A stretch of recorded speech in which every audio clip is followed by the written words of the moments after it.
Hi everyone, welcome to your December 2023 horoscopes. Today I'm doing something a little bit different to what I normally do, which means I'll be going through all 12 signs in this one video rather than doing my usual 12 individual horoscopes. So I'll be going through from Aries to the end, which is Pisces. Sorry, Pisces, that you're always last. After this horoscope, I will add timestamps so you can flick around to watch your sun, moon, and rising. I would really recommend that you do watch your big three, which is your sun, moon, and rising. And that is because watching all three will give you a really good idea of what you can expect for the month ahead. So this will be a tropical astrology reading, and I will be using the whole sign system. Now, before I get into it, I have an exciting announcement to share with you, and that is that I've finally finished my 2023 yearly horoscopes. So you can head to the website, which is in the description below, to purchase your 2023 yearly horoscope. And again, I would recommend that you watch your ascendant, sun, and moon sign. But if you are only going to watch one horoscope, whether that is in this free reading today being December 2022, or for your 2023 yearly horoscopes, generally speaking, the ascendant sign is the most accurate overall. So let's get into it. Today I'll be covering the full moon in Gemini. I'll also be looking at Jupiter re-entering the sign of Aries, and I'll be covering the new moon in Capricorn, as well as the Mercury retrograde in Capricorn, which will start at the end of the month. So first of all, I want to talk about the general energies of the full moon and the new moon and the Mercury retrograde. So this full moon in Gemini will be taking place at 16 degrees. What's really interesting about this one is that it is exactly conjunct Mars, which is retrograde in Gemini. So generally speaking, we say that full moons indicate a chapter coming to a close or some kind of cycle ending or reaching its peak. Because Mars is retrograde, to me, this indicates that it's something that you thought was already done. Okay, so with this being in the sign of Gemini, this could relate to communications, whether that is a project, a writing piece, or even film, whether you're a YouTuber or you make documentaries, essentially something that is connected to communications. That can also be like technology. That can include vehicles as well, short education courses, whether you're taking them or hosting them, or this could be to do with receiving a certain qualification. So that could be like a diploma or a certification or a license of some sort. So some of you may be having to go back and work on these areas that you thought were already done and dusted. And just by the way, with the date, the full moon will take place on the 8th of December. Okay, so to be fair, we're already sort of heading towards full moon energy anyway, so you may have some level of awareness of what this is. And the full moon energy can be felt about 2 weeks before and up to 2 weeks later. So let's say 2 weeks on either side of the 8th of December. So this particular full moon, like I said, will be in Gemini at 16 degrees. Now, in terms of the aspects that it is making, the strongest aspect is that conjunction to Mars, but it is also opposing Venus in Sagittarius. It is squaring Neptune in Pisces, and it's actually making a trine to Saturn in Aquarius. So essentially, we've got this collection of tense aspects which pose, let's say, challenge or in some instances, problematic energy. But then there is this support from Saturn where it's like, this is kind of the final time that you have to deal with this. But like I said, it is kind of dredging something up from the past.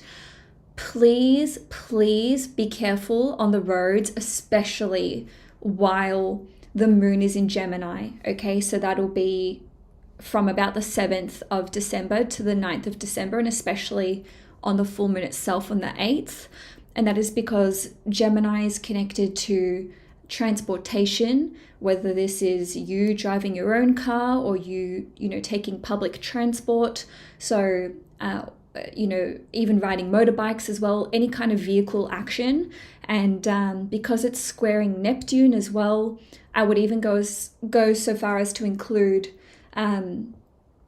like water travel. Okay, so if you're on a jet ski, on a boat, etc. So be extremely careful around this time. That includes just accidents, right? Whether someone's being careless on the roads or whether you are. But on a different level, this can just signify like a breakdown when it comes to your car. So if you have to get to the airport by a certain time, I would just allow extra time for you to arrive. Now, Jupiter is re-entering the sign of Aries just before Christmas. So that will be on the 20th of December. I'm not going to go too much into this in terms of like a global impact. I'll talk more about how Jupiter re-entering Aries will apply or affect each sign as I go through the 12 horoscopes. This is just a little bit of a preamble before I start with Aries. So with Jupiter re-entering Aries on the 20th of December, just as a general statement, for many of you, something that you started around May, if not June, can be picked back up. And that's because Jupiter first entered Aries on the 10th of May. So let's just say, for some of you, depending where you have Jupiter, depending where you have Aries in your chart, maybe you had a new creative idea, maybe there was a business venture that you wanted to start, maybe this was connected to travel or education or something to do with spirituality or even sports, because Aries rules over sports. If you had certain ideas that you wanted to take forwards, and maybe you had the concept or you kind of had the blueprint for what you wanted to do, but you haven't actually pushed that through, Jupiter re-entering Aries on the 20th of December is really going to allow you to tap into that energized and motivational energy that Jupiter and Aries can bring. So I'm personally very excited for Jupiter to re-enter Aries because I have Aries on my midheaven and Jupiter is squaring the crap out of my ascendant at the moment. So on a different note, Aries is connected to positions of leadership and power. So there may be areas of your life where you can be a leader and really step up to the plate. Now, on the 23rd of December, there will be a new moon in Capricorn at 1 degrees. And this will actually be making an exact square to Jupiter in Aries. So this particular new moon in Capricorn has very, Capricorn's a cardinal sign, so it has this cardinal enterprising entrepreneurial energy to it.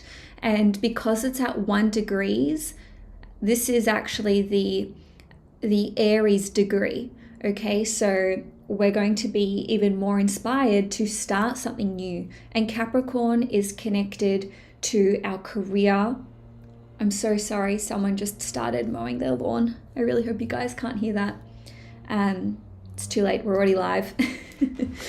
Anyway, so this new moon in Capricorn at 1 degrees can see you wanting to put your hand up for a promotion, try something new when it comes to work. You may be trying to advance your professional status or reputation. And even if you're retired, even if you're not working, for some of you, this could be connected to becoming a parent, because Capricorn is part of the parental axis, or this could be to do with taking on a position of leadership.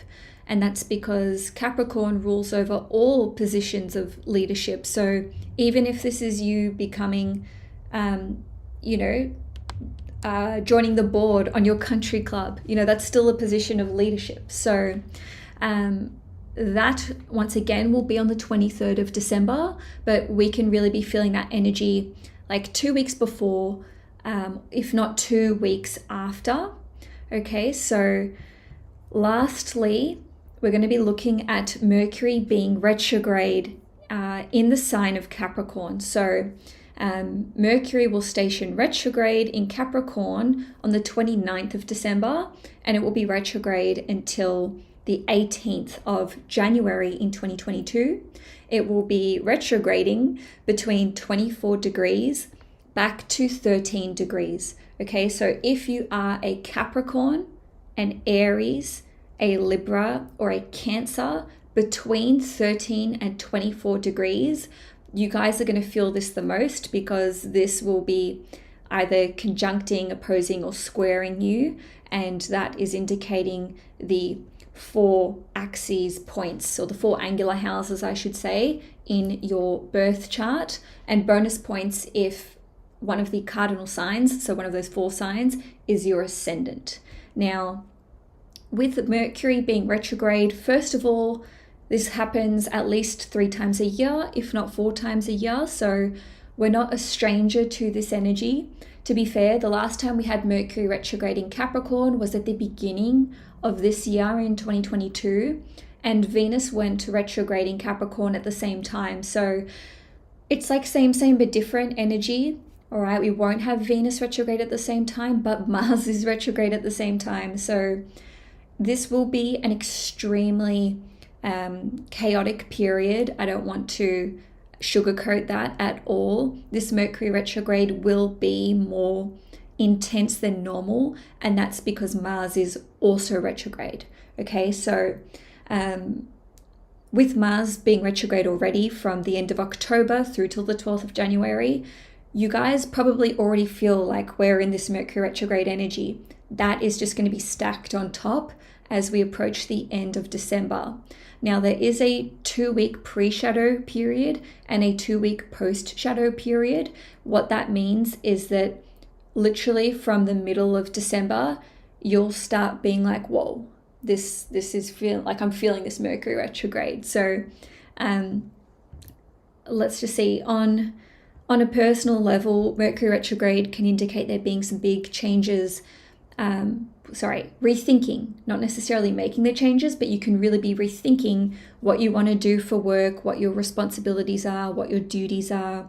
For many of you, this can indicate reconsidering which relationships you are in an official capacity, whether that's work relationships, romantic relationships, or even friendships. And I'm saying this because Capricorn, which we can see here, Capricorn represents the highest point of visibility. So with Mercury being a relationship planet as well as Venus, it's like, who we're affiliated with, what connections are known and out there. We can really be considering who we want to be doing business with, so to speak. So now let's just see if there's anything else on a global level for Mercury retrograde. I mean, honestly, there's going to be changes in government. Let's say former leaders or people who held particular positions in office, or even to do with politics. There can be some changes here where it's like people are reprising their roles. People are coming out of the woodwork to run for a certain political seat again, or we're just hearing from old leaders, people in positions of power. I hope that makes sense. So it's basically like Capricorn represents people at the top of their game. That doesn't mean that they're amazing. It just means like influential people who are very well known, whether they are known for doing good or for doing bad. These people can really be making the news, especially if they are a Capricorn, if they have a Capricorn midheaven or a Capricorn ascendant or sun. When we have Mercury retrogrades in Capricorn, we often see a lot of stuff coming out about the royal family.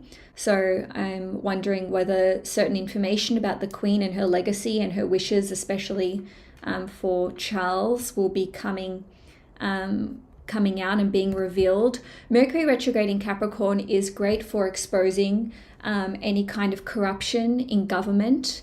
So anyway, that's just a little something on a global level. So now I'm going to start off with Aries.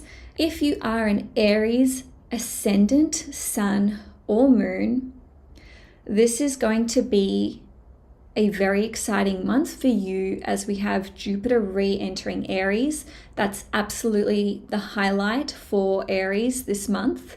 Nevertheless, I'm going to go in order. So on the 8th of December, we've got that full moon in Gemini, which is in your 3rd house. So this can see you completing a work project, finishing a writing piece or a documentary, completing a course, taking a test, or taking an exam. For many of you, this completion, if you will be something that you've maybe tried to attempt multiple times over. Okay, so maybe you'd already taken this test or this exam and then you have to resit it.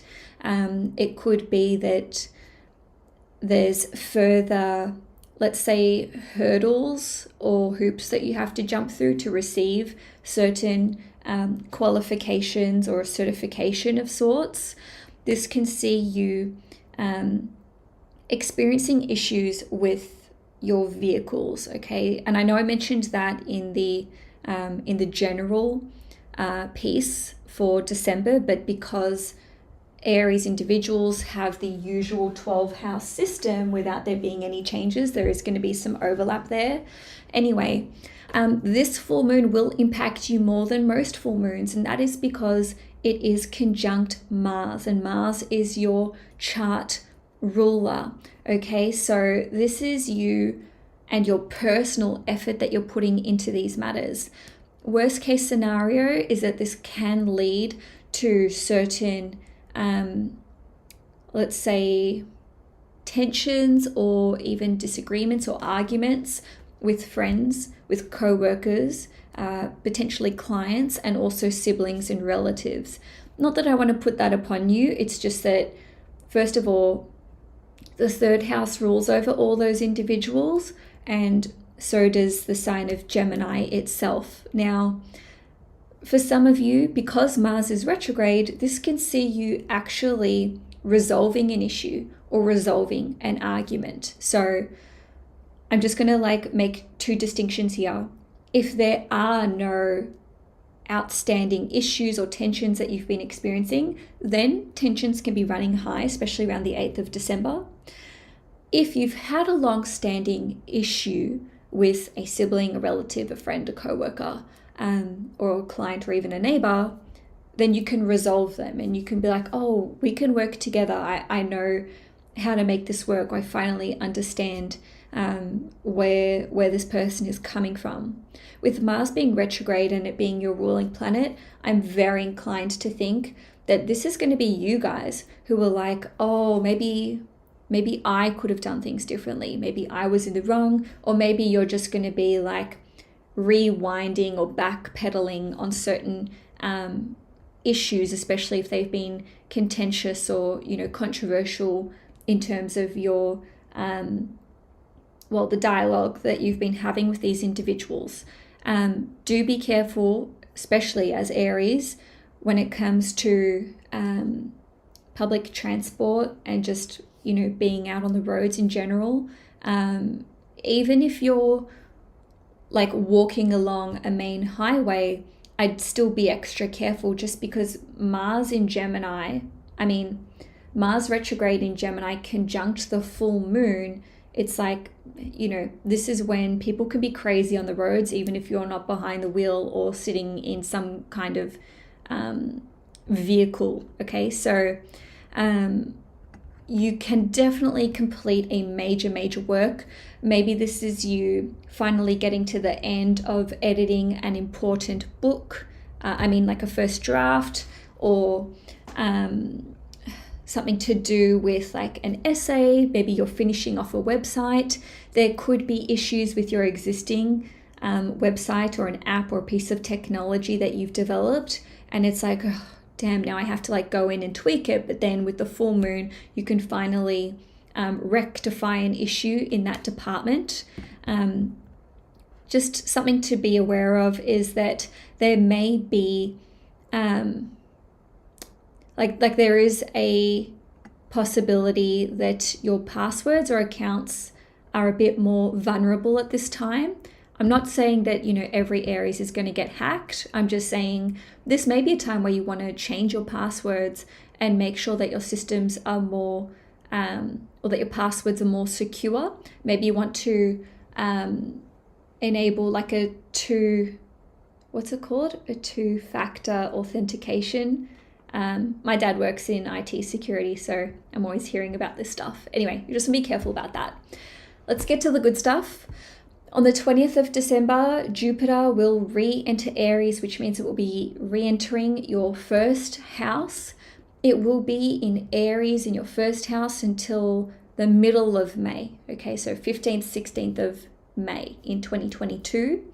So this is amazing for all Aries. This can see you feeling more motivated, more energized, more optimistic, more hopeful for the future. This can actually present travel opportunities. Now, if you are a Moon in Aries person, this travel opportunity could be related to property, whether you're looking to buy property, maybe you're looking to purchase abroad, maybe you'll be visiting family or friends overseas because it is a relationship planet. Could even be like a romantic fling and you're, visiting this person overseas.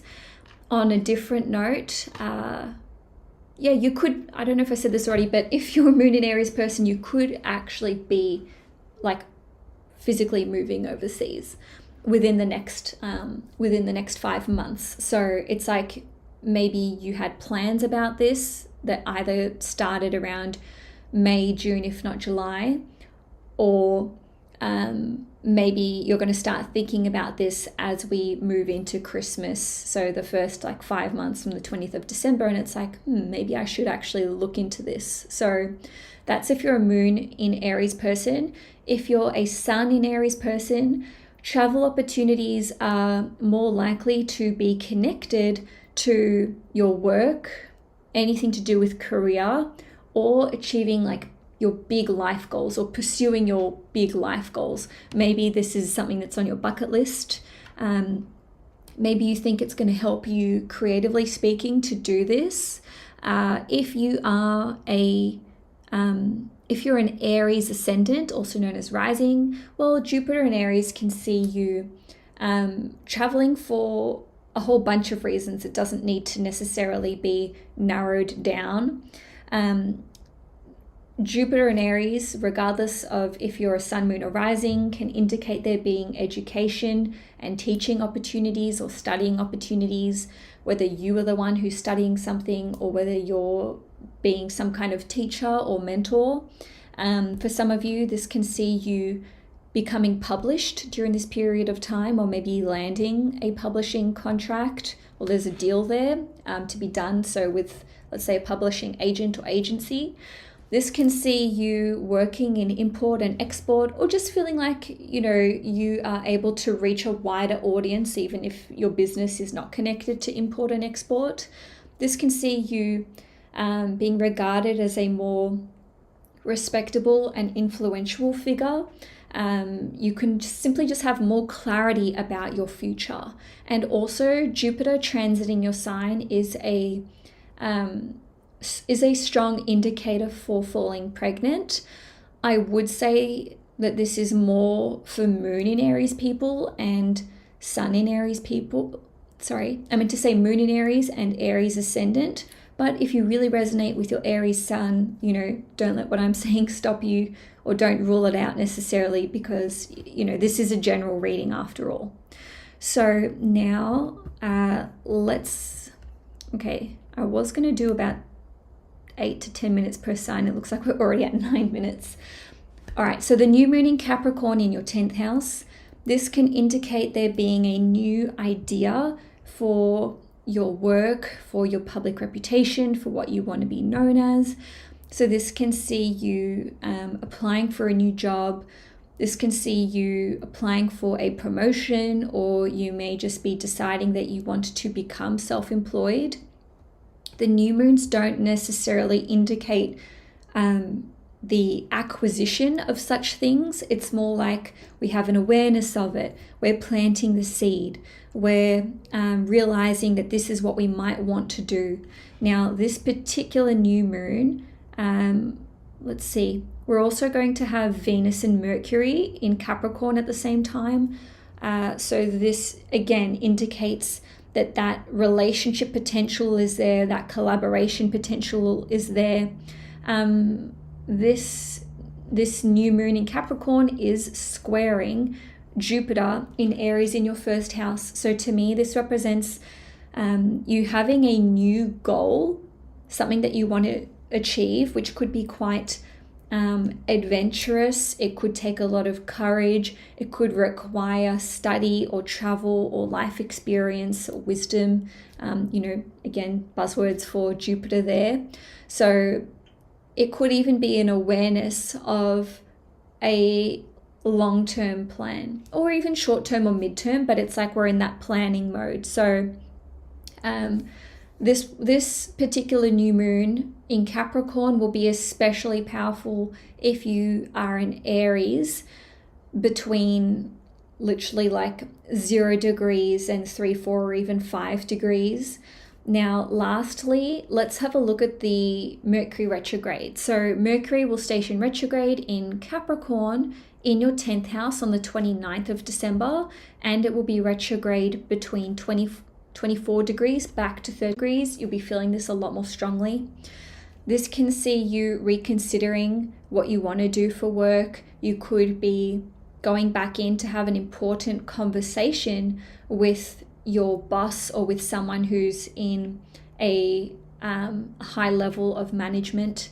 For some of you, you could be having a second or third interview, so there could just be this opportunity for you to pursue one of your goals. And you could also be reconsidering what you want to be known for. You could be retitling certain communications pieces or work projects, especially because Mercury rules over your 3rd house and your 6th house. This will be a 3-week period of time where there's just so much going on in your career and in terms of your high level of responsibilities and duties, regardless of where you work, who you work for. Some of you could be re-entering the workforce. Let's just say that you're retired, okay, you're not working anymore, you don't have any plans to go back to work, whatever, that's fine. This can just see you redefining what you want to be known for and what your goals and dreams are and your aspirations are when it comes to the legacy that you want to leave behind. So Aries, if you want to know more about let's say your horoscopes, I would recommend that you look at purchasing your 2023 yearly horoscope, because it's literally like an hour and 45 minutes long, and I go into really explicit details about all of the major transits that will be affecting you in 2023. So you can purchase yours by heading to the link in the description box below. Aries, I hope you enjoy your December 2022, and I'll see you in my next video. All right, so this is for Taurus, Sun, Moon, and Ascendants. I'm a Taurus Sun as well, if you guys don't know. I just like to let you guys know you're my people.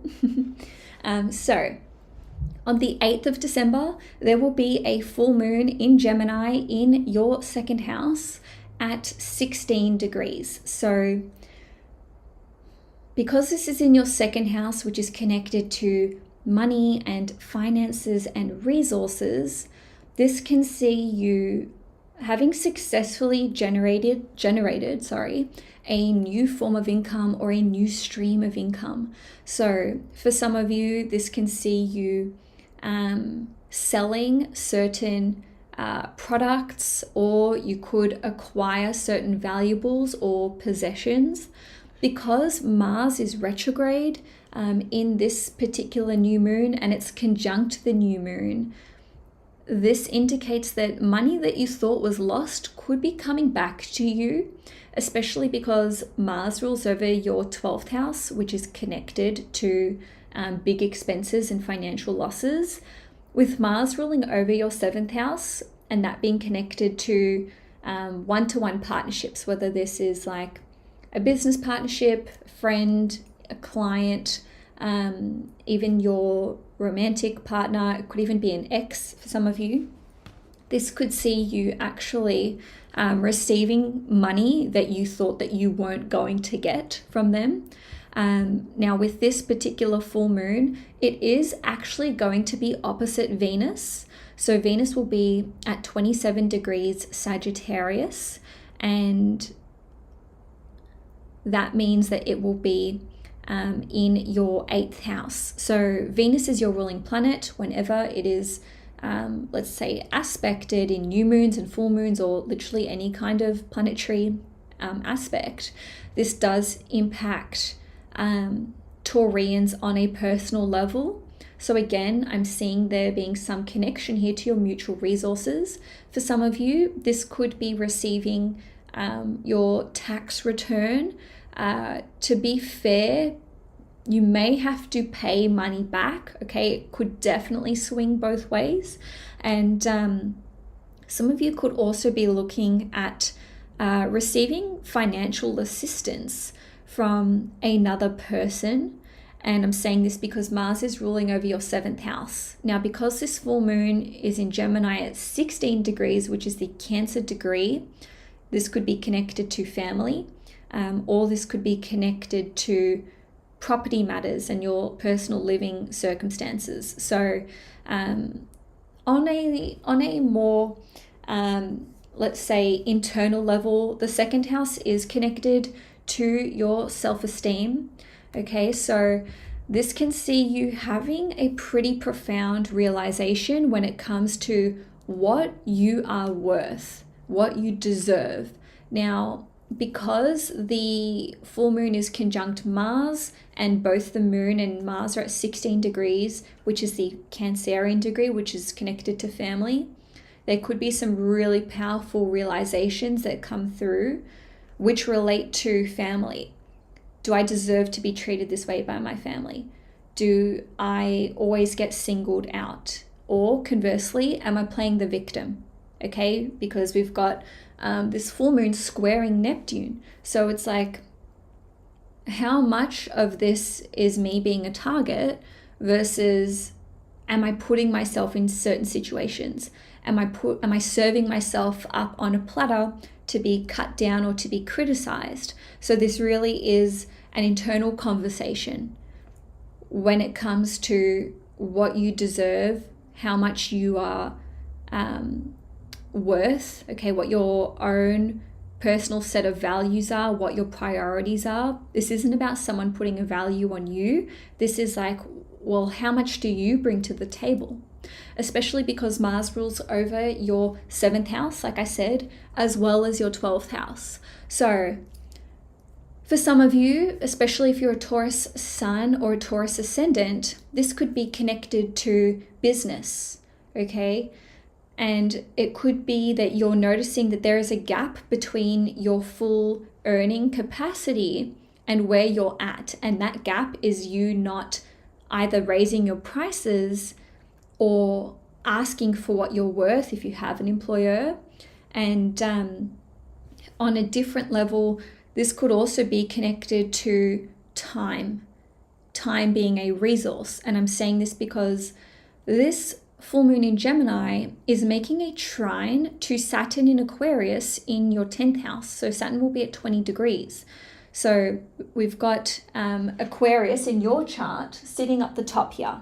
All right. So it's like, well, am I giving away too much of my time? Regardless if you're an Aries, a Taurus sun, moon, or rising, you know, this could be in a professional capacity. This could be in your personal relationships. It could be in your romantic partnership or your marriage. Even your relationship with your children, for some of you. And so essentially, this can see you determining whether you are selling yourself short and honestly robbing yourself of getting more out of life, getting more enjoyment because of how much of your time and energy you're giving up to other people. So now let's have a look at Jupiter being in Aries. Okay, so Jupiter will re-enter the sign of Aries on the 20th of December, which means it will be re-entering your 12th house. So just remember, you've already experienced this before as of the 10th of May in 2022, because that's when Jupiter first went into Aries. Now, Jupiter likes to be in Aries because it's very comfortable in fire signs. May was kind of a shit show, and that was nothing to do with Aries. We had nothing to do with Jupiter. There was a lot of turbulence that month because at the end of May we had like 5 planets. We had Chiron in Aries.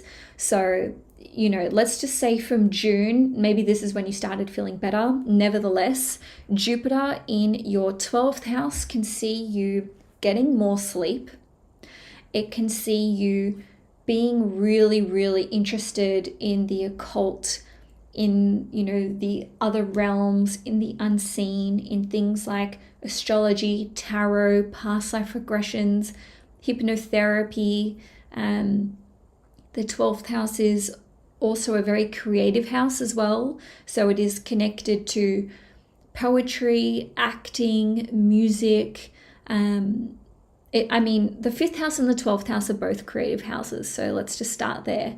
So essentially this can see you feeling more creative. You could be gaining a lot of knowledge and wisdom, or even like a flat out education in one of those aforementioned things. So whether this is music, writing, acting, film, tarot, astrology, maybe you're doing a tarot course or an astrology course. You could be teaching one of those courses as well, especially because in your chart, let's see, we've got Jupiter ruling over your 11th house as well as your 8th house. So it's sort of like, you could be doing something online, and the fact that the ruler of the 8th house is in the 12th house really just highlights the passion and the intensity in spirituality and the divine. So you can feel like you're understanding deep secrets of the universe, or you could just become a lot more introspective during this period of time. So again, Jupiter will be in Aries from the 20th of December through till the 15th, 16th of May. So now let's see an exciting energy which is behind this new moon, where it's like, I want to go out and do this. I want to learn more. I want to expand my horizons.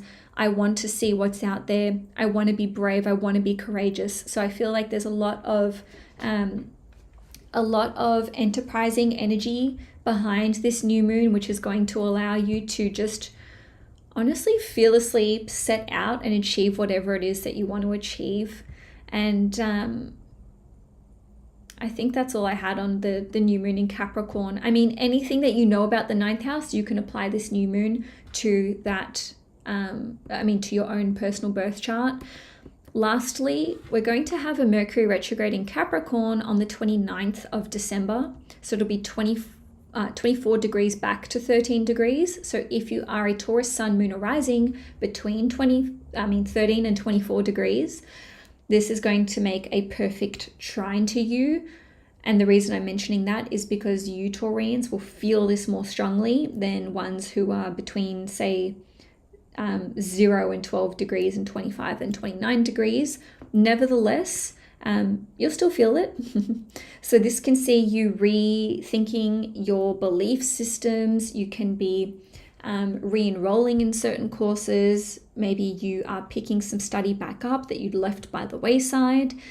You could be going back to college or going back to university. You may be changing your units. You may be deferring. You may be changing the trajectory that you're on in terms of how long the course is going to take you to complete. You could be transferring campuses. There could be a change of teachers or mentors. Maybe you're changing your thesis on a different level.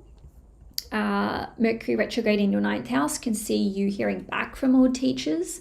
And because the 9th house is connected to your belief systems, you could be revising these. So, if you identified with a certain political or ideological belief, you could really be reconsidering that. If you subscribed, I don't know, I always use the word to subscribe, but if you followed one certain religion, you may be questioning that. You may be doing your own research and finding that you don't necessarily agree with certain elements of it. Let's just say that you used to be a devout Christian, and then you at one point in your life were like, no, I'm an atheist, or I'm whatever else. Let's just say that you walked away from that religion, so to speak, or you stopped practicing. This can actually see you picking that back up and being like, hey, I actually believe in these ideals, and I want to reintegrate these practices into my life. So a Mercury retrograde in the 9th house can be very helpful in that it's very clarifying. If you've been really uncertain about your career and about not even your career, but maybe your path in life, your beliefs, your own abilities, your vision for your future, who you should be listening to, who you can trust in your own intuition and your own gut feelings, this can be incredibly clarifying for you, where you're like, oh my God, I knew this. I knew this all along, or I know what I want. I know what I don't want anymore. The same can be said about a future that you see with a certain romantic partner, especially because Mercury rules over your 5th house, which is connected to romantic situations. Your romantic life. The 5th house is also connected to children. So this could see you being like, okay, I know what the best way is to move forward with my relationship with my child, or with my children, or with how to go about starting a family, or even the timeline of what you would want when it comes down to planning to start a family, just as an example. Lastly, Mercury rules over your 2nd house, which is Gemini. So this could be you having clarity about planning for your financial future. So that's going to be a really hot topic, as we have Mars retrograde in your 2nd house at the same time as Mercury ruling over your 2nd house and being retrograde in your 9th house. So Taurus, that's all I have for you for December. If you want information on how 2023 is going to look, you can purchase your 2023 yearly horoscope by clicking on the link in the description box below. Now let's look at December for my Gemini sun, moon, and risings. I myself am a fellow Gemini rising, so I do love to do my Gemini horoscope. This is a big, big month for Geminis, and that is because the full moon's in Gemini, Mercury, which is our ruling planet, will be stationing retrograde, and Mars will still be retrograde in Gemini for the whole of December. Just a note, if you want to know how Mars retrograde in Gemini is going to impact you, you can watch the beginning of my November horoscopes. Okay, so you can find your November horoscope and check that out.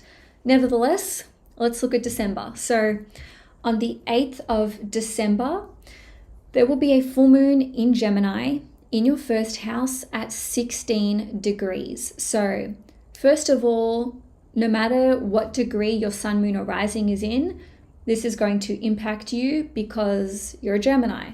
But if you are a Gemini at 16 degrees, sun, moon, or rising, you will definitely feel this month more than my other Geminis, but I can extend this out by 3 to 5 degrees. So honestly, let's just say if you're between 11 degrees and 21 degrees Gemini, you guys are going to feel it more than the other Geminis.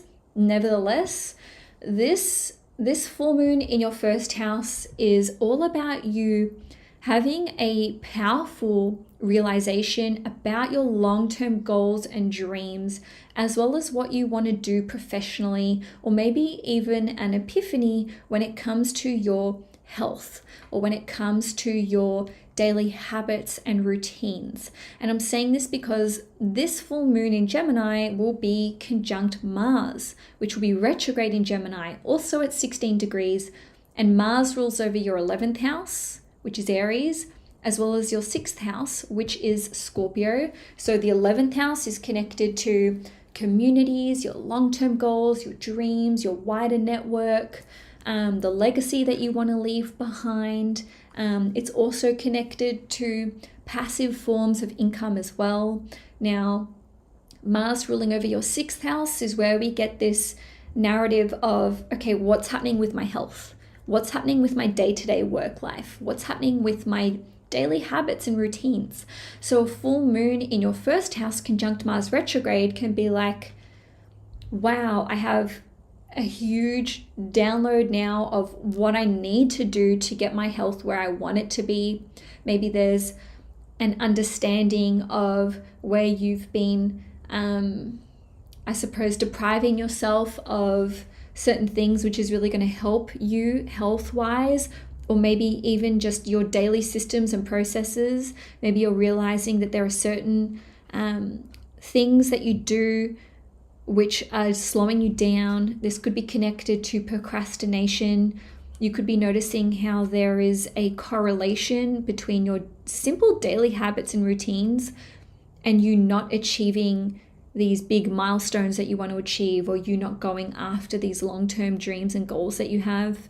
For many of you, you could be noticing how certain friendships and connections are really impacting you. And for some of you, it could be like, hey, I need to be better friends with this person. I'm treating this person like crap, or I could really benefit from this connection, and I'm actually reconsidering, because we've got Mars ruling over your 11th house. It could be like, I'm reconsidering this connection. Maybe I'd written this person off and I'm like, oh my God, I love that person. Or wow, I never thought that we had similar goals and dreams, or that we could connect on a certain level. And you're like, I want to reignite this relationship. I want to still be really good friends with this person. Or maybe there's someone in your wider network, or it could even be like a friend of a friend, even if it's like an old acquaintance. And you're like, and also this could be like a former coworker or even a current coworker. And you could be like, I never even thought that I could be friends with this person, or that we would have anything in common. And then you're like, hey, this person's amazing. I want to cultivate this friendship or this connection. The same can be said for working collaborative opportunities. So maybe there was a certain, let's say, collaboration which was offered up to you, or that was on the table, and maybe you're like, no, not now. And now you're revisiting that and you're seeing it through a different lens, so to speak. So you could be revisiting something. And I mean, the flip side of this is you being like, hey, this connection's making me procrastinate, or I feel like I'm really getting bogged down in this person's drama, and me being really tight with this person is actually having a very negative impact on me. Now, if we just remove other people from this equation, a full moon in our 1st house can see us really shedding our attachment to a former version or iteration of ourselves. So it can be like, no, I'm not that person. I'm so different. That's the old story for me. Like, that's old Cailin. This is new Cailin. I'm not going to let that old narrative pick back up. So you can feel like you're shedding this current chapter or energy that you've been in, and you're really like priming yourself for something new. I'm not going to lie, this could be a very emotional full moon for you. I know emotional Gemini is what? But you know, this will be squaring Neptune. Okay, so this can be definitely like throwing up a lot of emotions around this time. So with Jupiter re-entering Aries in your 11th house, this is going to feel so good because Jupiter will stop squaring your sun, moon, and ascendant. Now, yes, Jupiter is the planet of abundance, wealth, prosperity.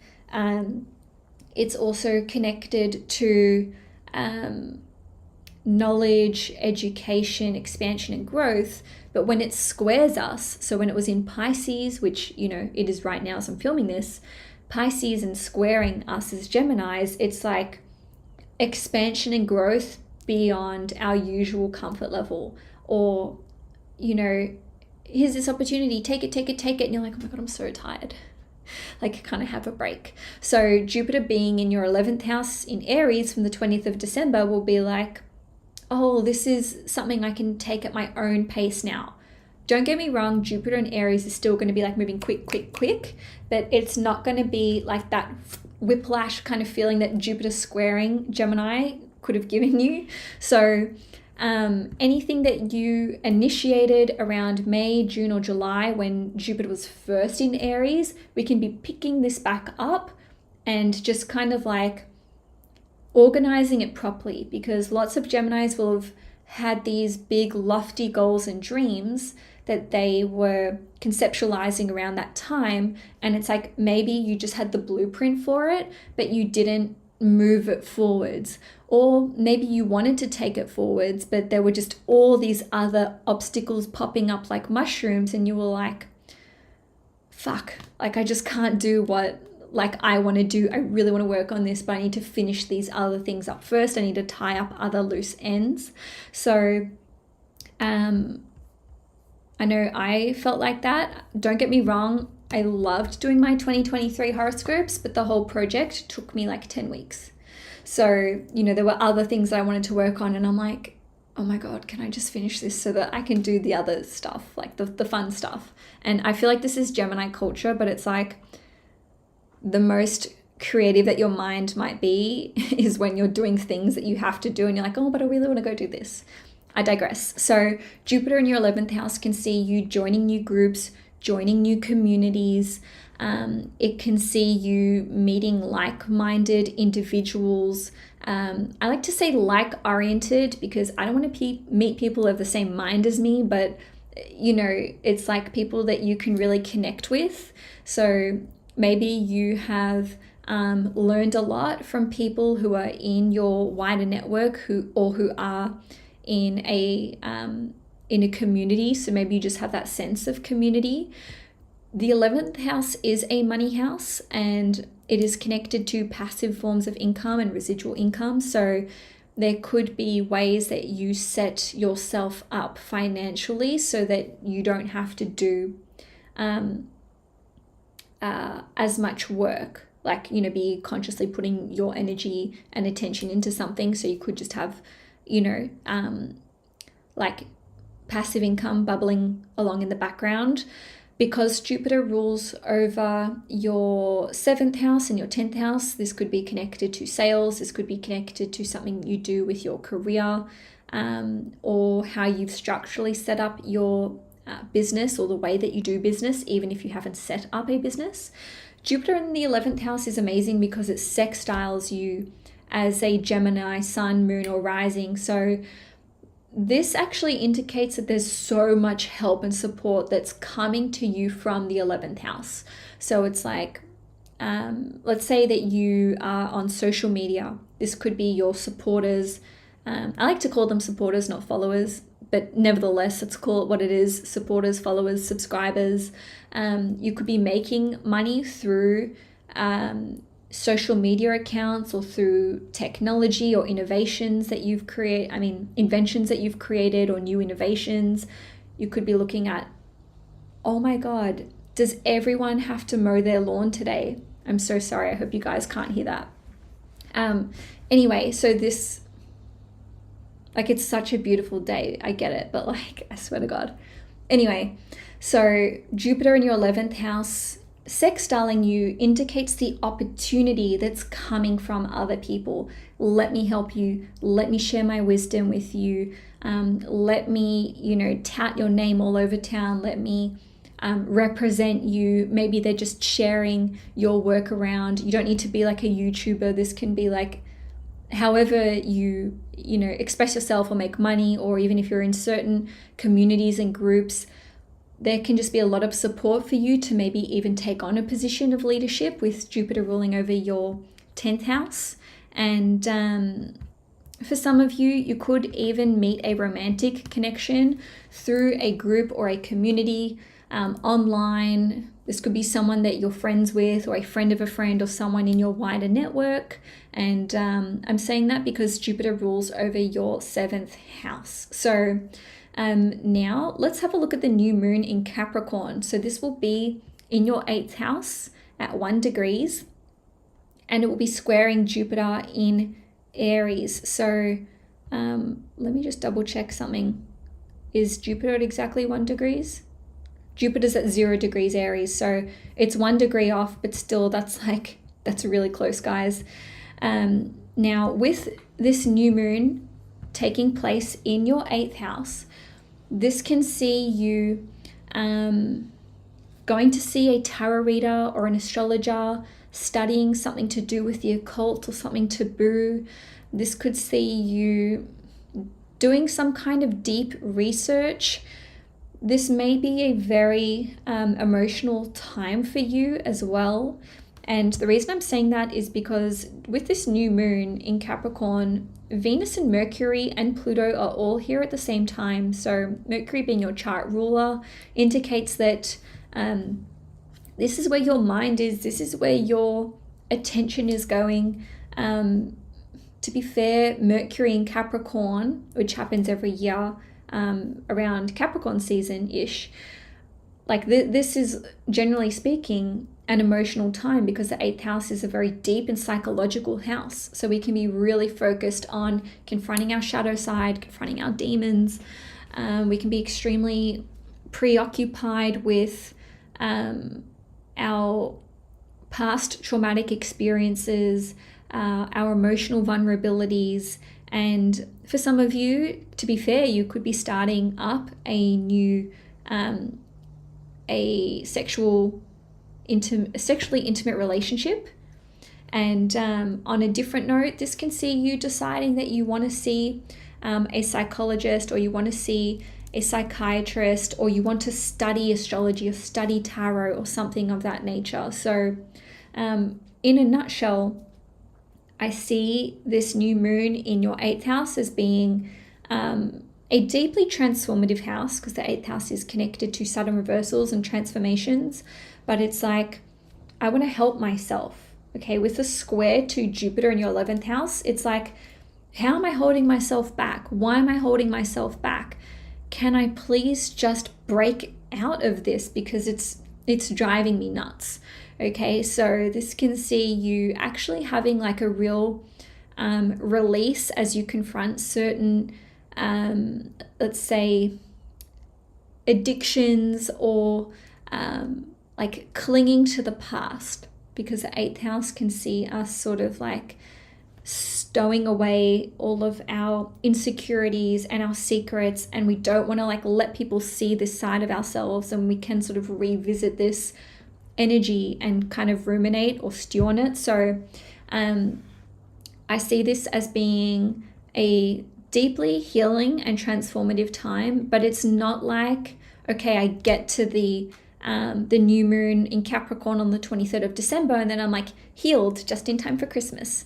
It's more like, I'm starting this journey. I'm going to work with an astrologer. I'm going to work with a psychologist. I'm going to start journaling or doing affirmations or meditating. I know that this is all 12th house stuff as well, but just remember that Venus is in your 8th house during this new moon, and Venus rules over your 12th house, where we're tying that back in. So I see this as Geminis taking a very active role in, doing their own inner work and really pursuing their own healing journey. So even if that entails the help of other people. Now, lastly, on the 29th of December, there will be a Mercury retrograde in Capricorn in your 8th house. So all of those topics that I just mentioned with the new moon in Capricorn we're going to be focusing on that. We're going to be doubling down. So for some of you Geminis, it could even be things that you start around the new moon in Capricorn. So like around Christmas time, maybe even a couple weeks before, because that new moon energy can start like, 2 weeks before.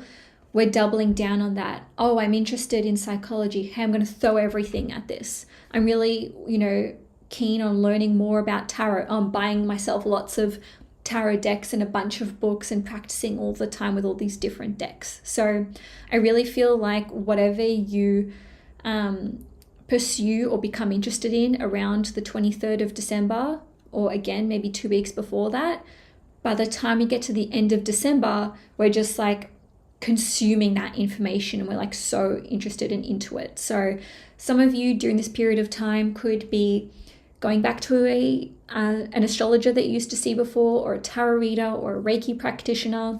You could be recommencing sessions with a psychologist or with a psychiatrist.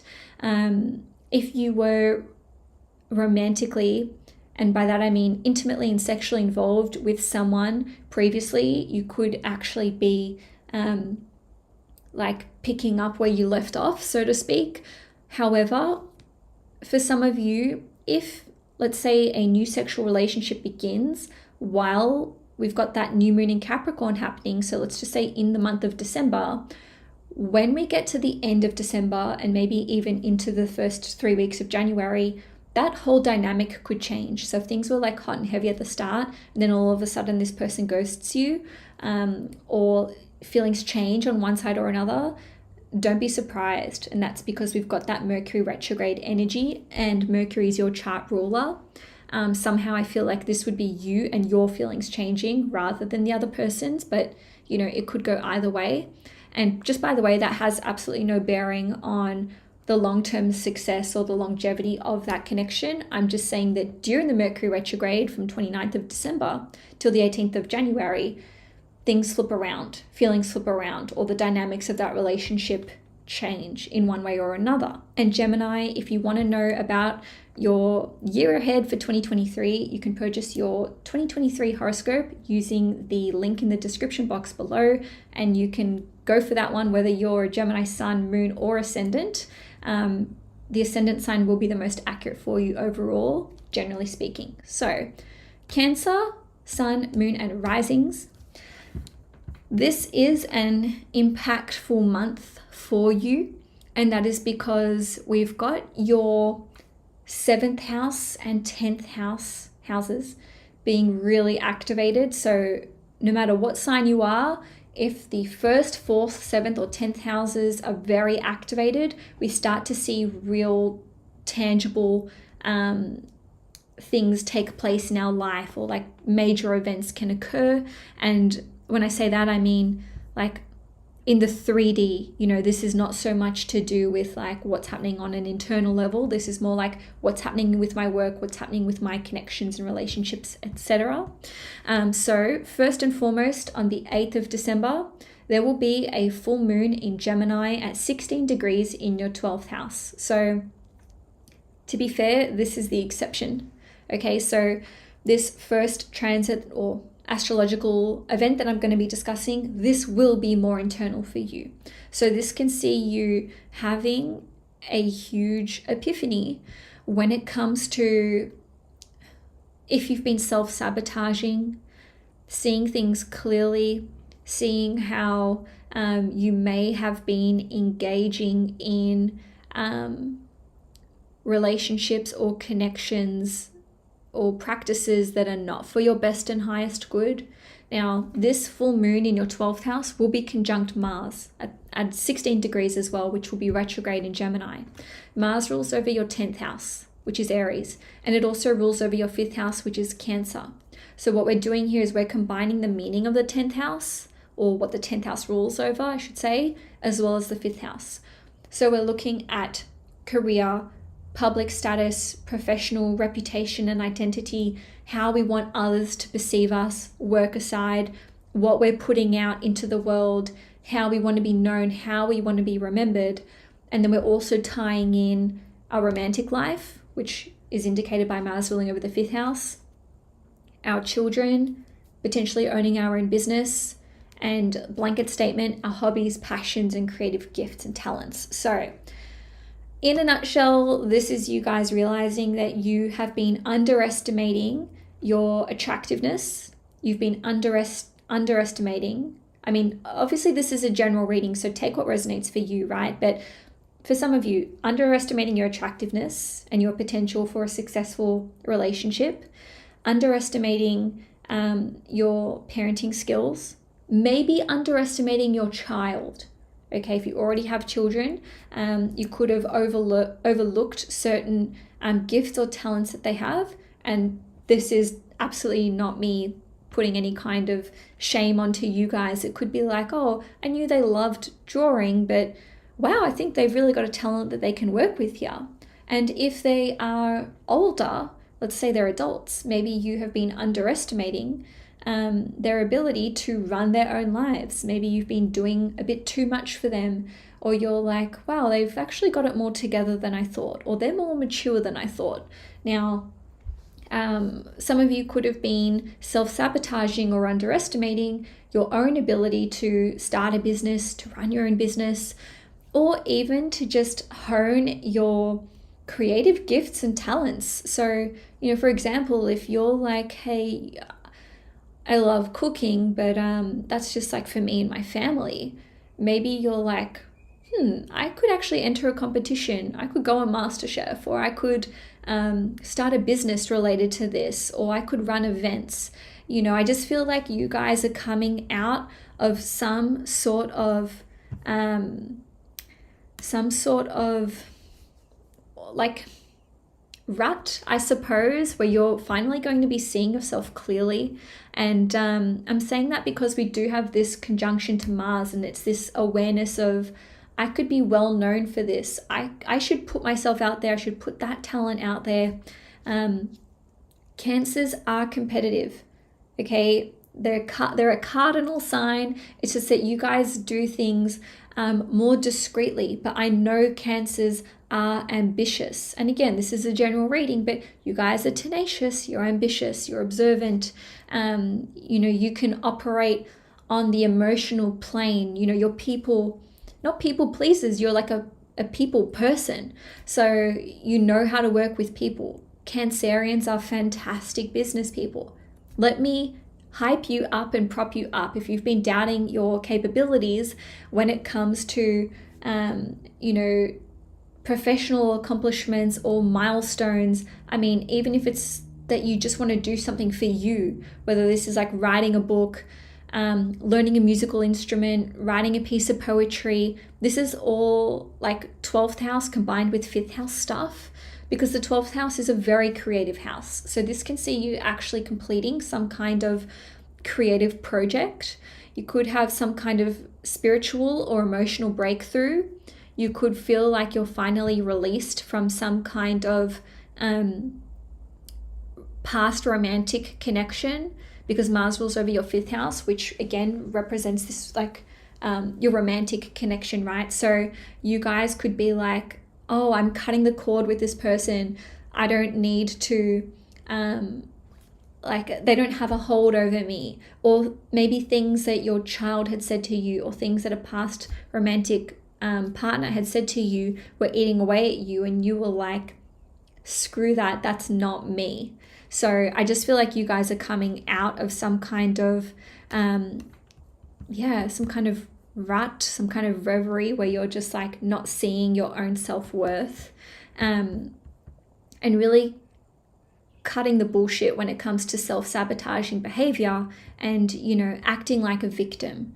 And I'm saying acting because we can really get stuck into the old story of, this happened to me and now I'm that person. So don't let your past define your future, if you're picking up what I'm putting down. So psychological stuff out of the way.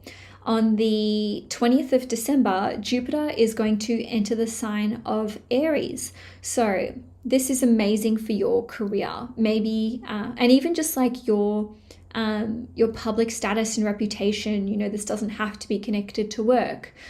Jupiter being in your 10th house is something that you already experienced between the 10th of May and was it the end of October? But let's just say, you know, May, June, July, when Jupiter was direct. So this can see you actually becoming more well known for your, let's say, for certain belief systems that you hold, or for your work, because we've got Jupiter ruling over your 6th house as well as your 9th house, which is Sagittarius and Pisces respectively. So you could be having certain works published and circulated. You could receive a lot of acknowledgement or praise from your boss, or from someone who's in a position of authority. Even on a public scale, you could be receiving some positive feedback for work well done. And Jupiter in the 10th house can see you actualizing certain goals that you want to achieve. Yes, the 11th house is connected to long-term goals and dreams, but the 10th house is like positions of power and leadership, our highest worldly responsibilities. It's a house which represents the parental axes, because, you know, what is the concept of being a parent if not being a leader and a role model for someone else? So this can see you realizing what you want to achieve in this lifetime, and maybe you're going to receive more, let's say more responsibility, no matter where you are in your life. This could be responsibilities when it comes to the workplace. This could be responsibilities when it comes to a religious or spiritual community or, you know, group that you are a part of. This could see you just wanting to become a better person, or find out your life's mission or your soul's calling. Jupiter ruling over your 9th house, which is Pisces, and being in the 10th house is amazing for that, especially if you felt like you've lost your way or that you just don't even know what you want to do. Maybe you've been questioning the job or the role that you are in or that you hold. Jupiter through the 10th house can see there being a liberation from that. So it can be like, I want to walk away from this job. I don't want to be part of this career. I don't want to have these responsibilities. So a Jupiter transit through the 10th house can indicate freedom and liberation from that in some instances. So let's just see. To be fair, Jupiter in the 10th house will be squaring you as a Cancer sun, moon, or rising. So this can put a lot of pressure on you.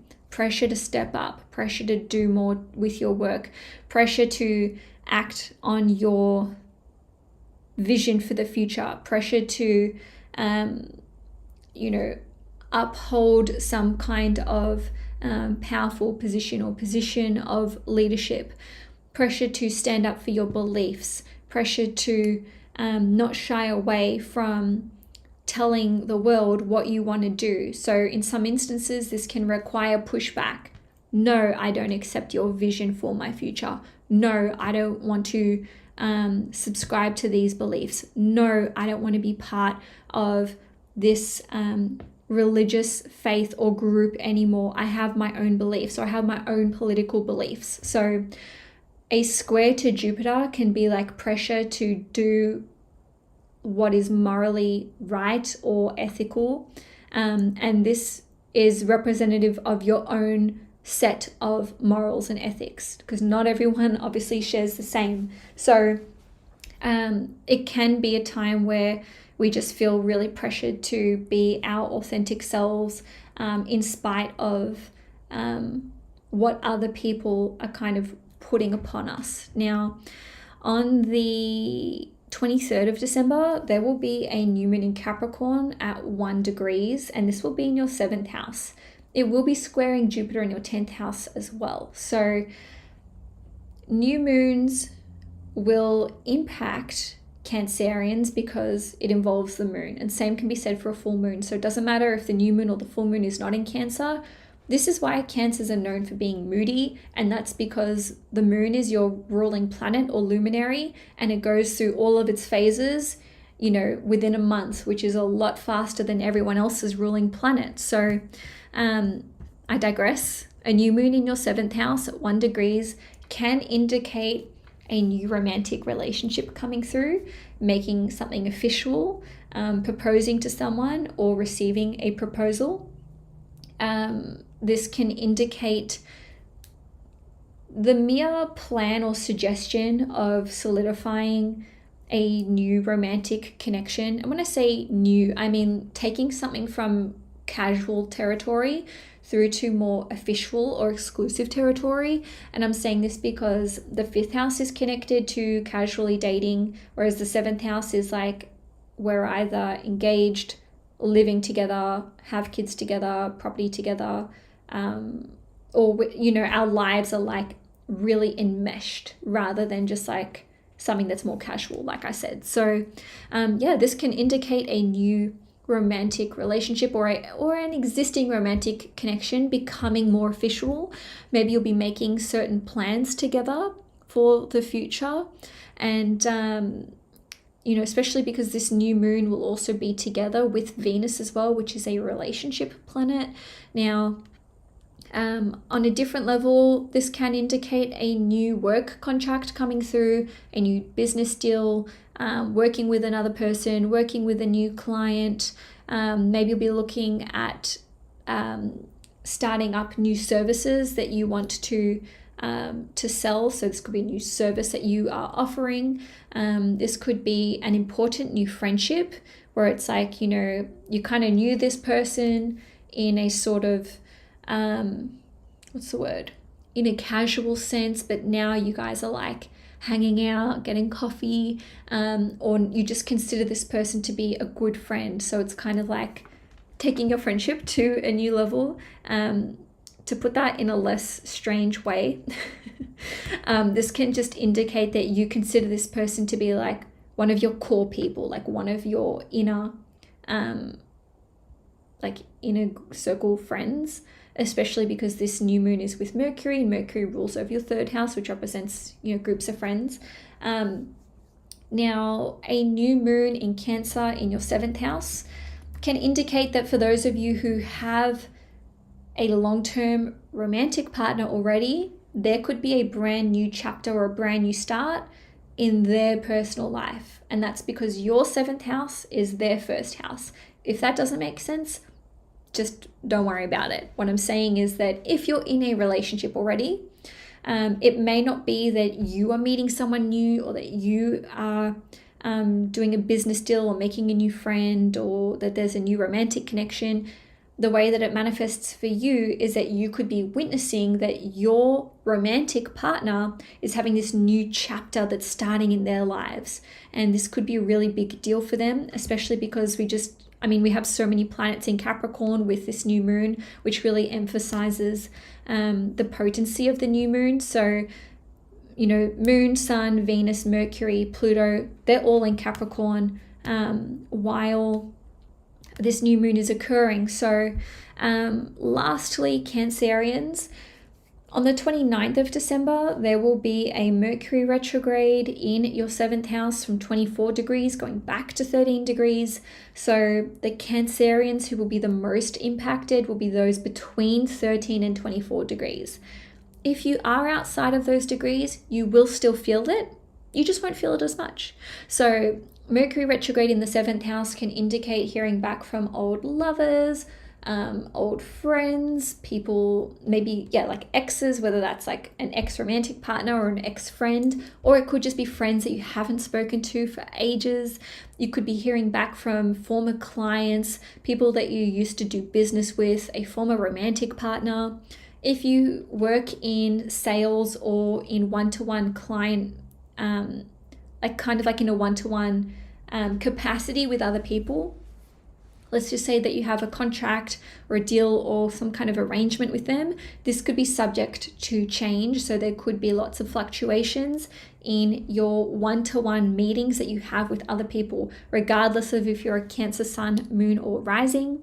And when we have Mercury retrogrades in the 7th house, this can just see us having to speak to lots and lots of people for that 3-week period of time. So, you could be extremely busy with friends, with co-workers, in the workplace, with clients, etc.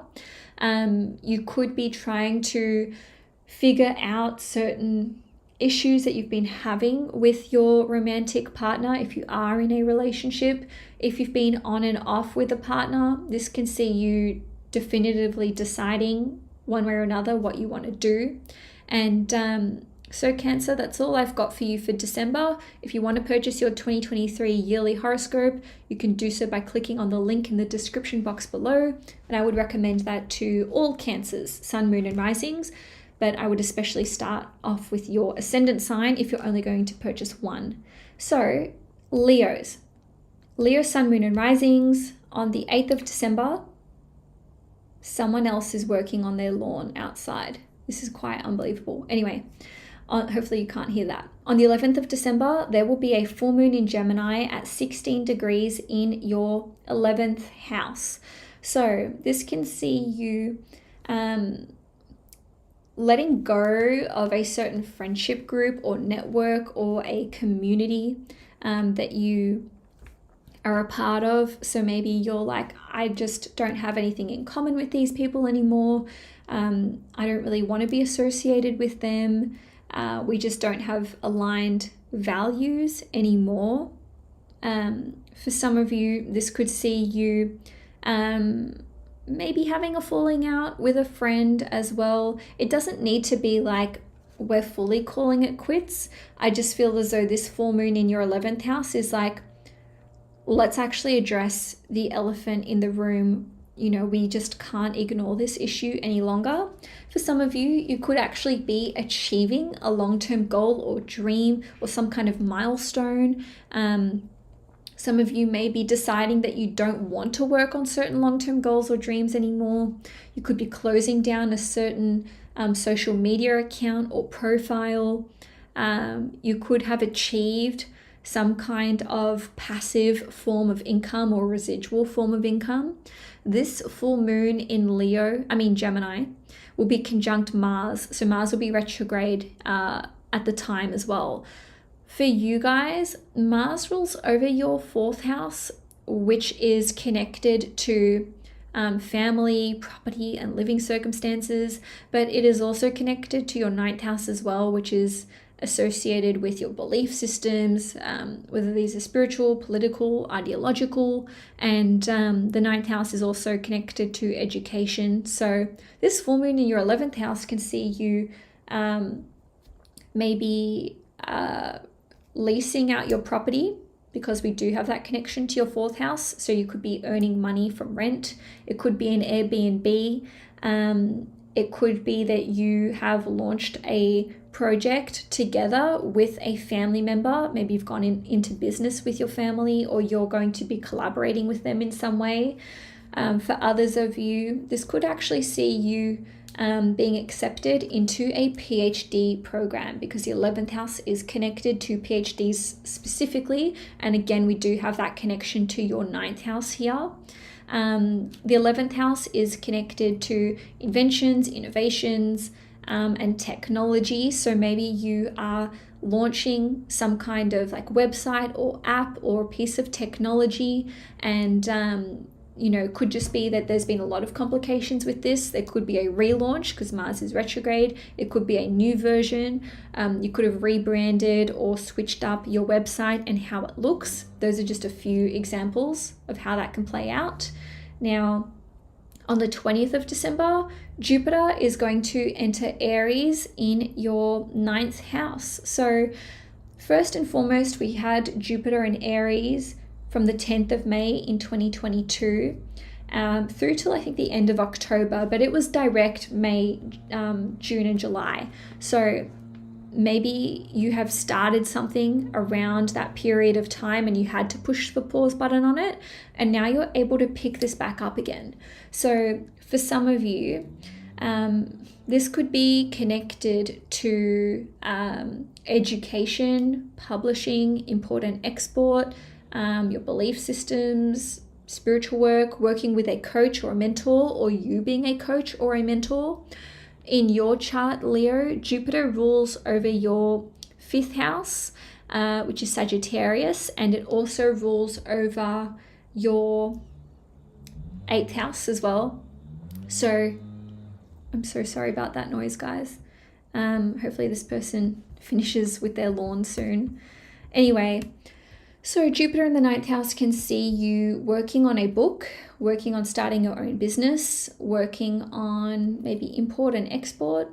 Some of you may find that your child is falling pregnant, during this period of time, which is the 20th of December through till mid-May in 2023. This can see you working on learning in a more structured capacity, something to do with the occult, with Jupiter ruling over the 8th house. So this could be astrology, tarot, Reiki. This could be working with, like I said, a coach of sorts. Maybe this is a business coach or a life coach, or someone who's maybe even like a sex therapist as well. Jupiter in the ninth house is amazing for you guys because it means that Jupiter is trining you as a Leo sun, moon, or rising. So this can bring education opportunities, travel opportunities. This is a transit which can indicate falling pregnant, because Jupiter trining you, whether that's from the fifth house or the ninth house, can imply that. And if that's the case, I would say this is more likely if you're a Leo rising or a Leo moon, less so Leo sun, but don't let me stop you. So this can see you feeling more motivated, more energized, having more clarity about what you want to do with your future. You can understand how certain fears have been holding you back, especially if this is connected to your romantic life, your sex life, your desire to start a family, or even your parental, like how you parent, just generally speaking. And to be fair, this is a transit which can also indicate romance, because we've got the ruler of the fifth house, which is your romantic life, and the ruler of your eighth house, which is your sex life, being in the ninth house and trining you and trining your fifth house. So this is a very positive aspect for relationship energy. Now, there will be a new moon in Capricorn at 1 degrees in your sixth house, and this will be on the 23rd of December. So this can see you having a new work project that you start, a new health regime, a new workout regime. This could even be connected to diet as well. This can see you starting at a new workplace. Maybe you are simply talking to someone about moving across to their workplace or working with another person. This could even be like your awareness of this as an opportunity in the future. Now, for others of you, even if you're in the same workplace, it could just be that there are now new responsibilities, new tasks, new systems. This new moon in Capricorn will be with Venus, Mercury, and Pluto. So this is all in your sixth house. So this can be like you have to work with new clients, work with new people, go into business with other people. And for some of you, this could be the desire to work for yourself or to really capitalize on your own creative gifts and talents. Now, this new moon will be squaring Jupiter and Aries in your ninth house. So it's like you really planning out your future, whether this is work, whether this is health, whether this is your daily habits and routines.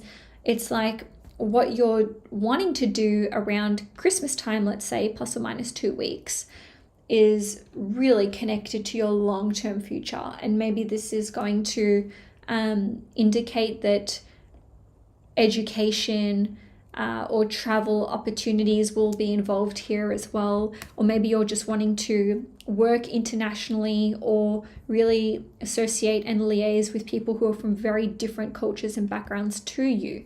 Now, on the 29th of December, Mercury is going to be retrograding Capricorn in your sixth house, and that will be from 24 degrees to 13 degrees. So what I can say here is that there will be some big changes happening in your workplace if you're already working. So it's like, hey, we're changing the way things are run.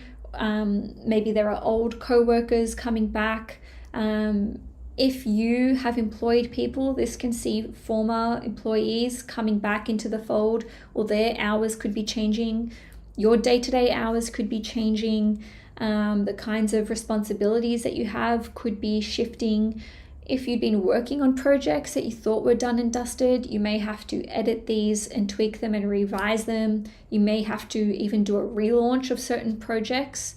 Worst case scenario is starting from scratch. Just throw that out there. This is general reading though. Now, this can see you going back to a healthcare practitioner or professional. You could be recommencing your appointments. So let's just say hypothetically that you used to see a naturopath. This could see you, going back to that person. Hey, I just want to check up. Hey, I just want to make sure this is okay. Or I just want to make sure that I want to get a second opinion or a third opinion on advice that you were given. So on a different level, Mercury retrograde in the 6th house can see you finally figuring out how to cut out a bad habit or something that's really been bugging you. Lastly, Leo, if you want to check out your 2023 yearly horoscope, you can purchase yours by clicking on the link in the description box below. Virgos, this is a big month for you, because there will be a full moon in Gemini in your 10th house, which is highlighting your career sector. And B, because Mercury, which is your ruling planet, will be stationing retrograde at the end of the month. So, first and foremost, on the 8th of December, this full moon will be in Gemini at 16 degrees in your 10th house, and it will be conjunct Mars as well. For you guys, this can see you completing some kind of big work project, okay? You could be achieving a career milestone or a position of leadership or responsibility, because this full moon is actually conjunct Mars, and Mars rules over your 3rd house, which is Scorpio, as well as your 8th house, which is Aries. It could be connected to communications, written work, something like this. So like a YouTube channel, documentary, working on a small group or a team. It could be something to do with the 8th house, which is healing, psychology, psychiatry, astrology, tarot, anything to do with the occult, and also managing other people's mutual resources. With this full moon being retrograde with this full moon being conjunct Mars, which is retrograde in Gemini, the retrograde here tells me that this is something that you've tried to do before. This is something that you've been planning for ages. This is something that, you've really maybe even needed to gain courage to do. And with Mars ruling over the 8th house, I feel,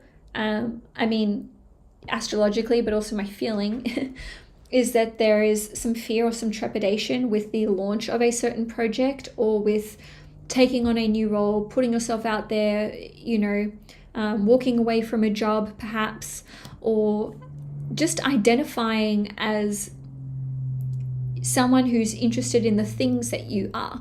Okay, and I'm saying this because Mars rules over the 3rd house, and this is like your education. What am I learning about? What am I interested in?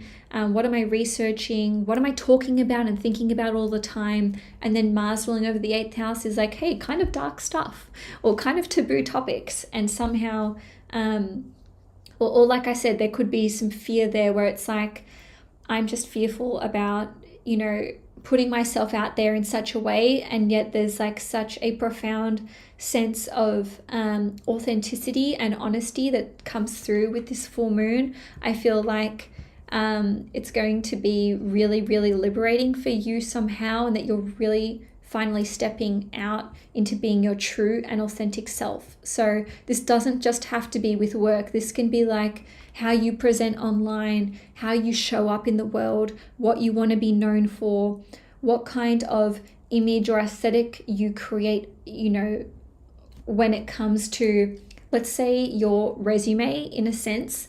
And I'm not trying to make this superficial. It's literally just like the 10th house, which is here in our birth charts, simply represents the highest point of visibility. So just to give you an example, when we see, let's say, celebrities or people in the public eye, the impression that we get of them is not their ascendant sign. That's not the first, the ascendant sign is the first impression. It's the handshake. You're not shaking this person's hand.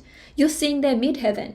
Okay, so how you perceive someone that you've never met is their midheaven. It's not their ascendant. It's not their sun sign. So with Gemini on the midheaven, lots of Virgos, especially Virgo risings, are seen as these Gemini people, these multi-talented, multifaceted people. So for you guys, I feel as though even if you're not launching something, even if you're not putting yourself out there, so to speak, there's an aha moment where you're like, oh my God, this is what I want to do. This is what I want to be. And maybe there is a level of awareness of how much in your life you're going to have to change for you to close that gap between who you are, where you are now, and where you want to be.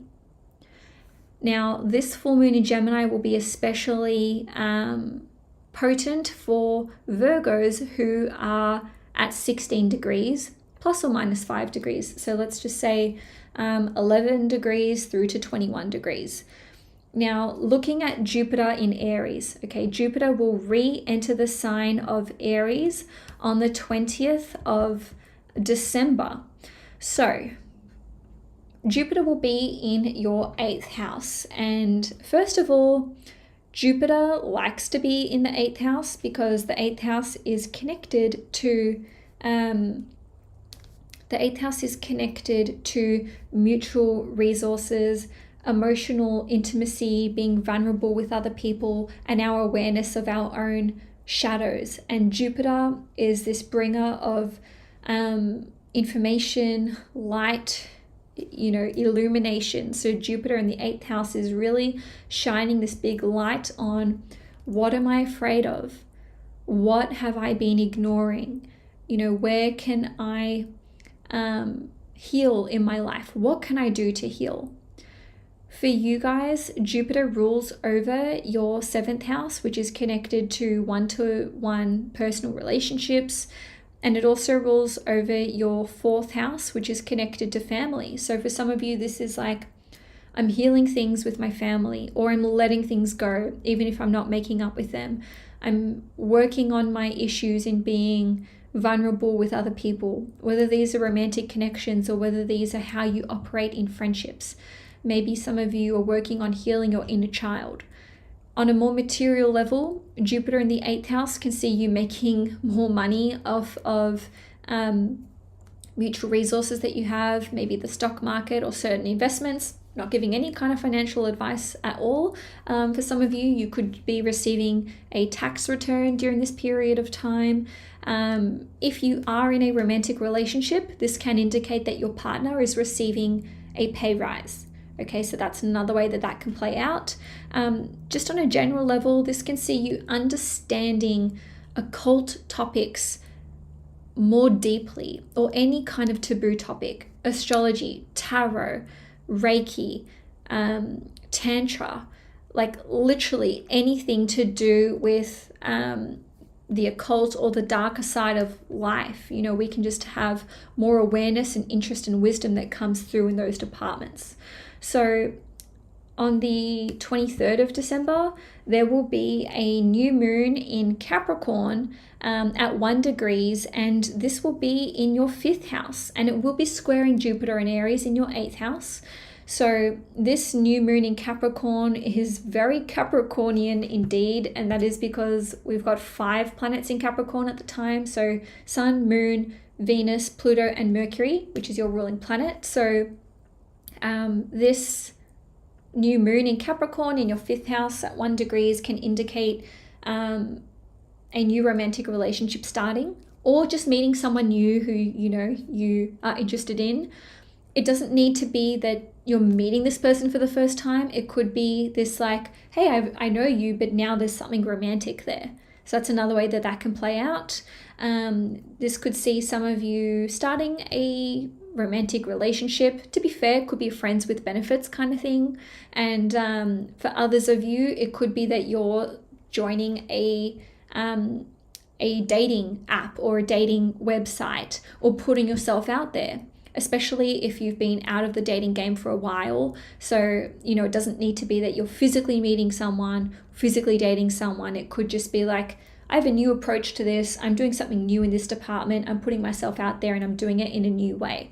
Now, for others of you, you could be falling pregnant, okay? Especially if you're sorry, this just really scared me because I was going to say Virgo around 1 degree, and I'm a Virgo moon at 1 degree.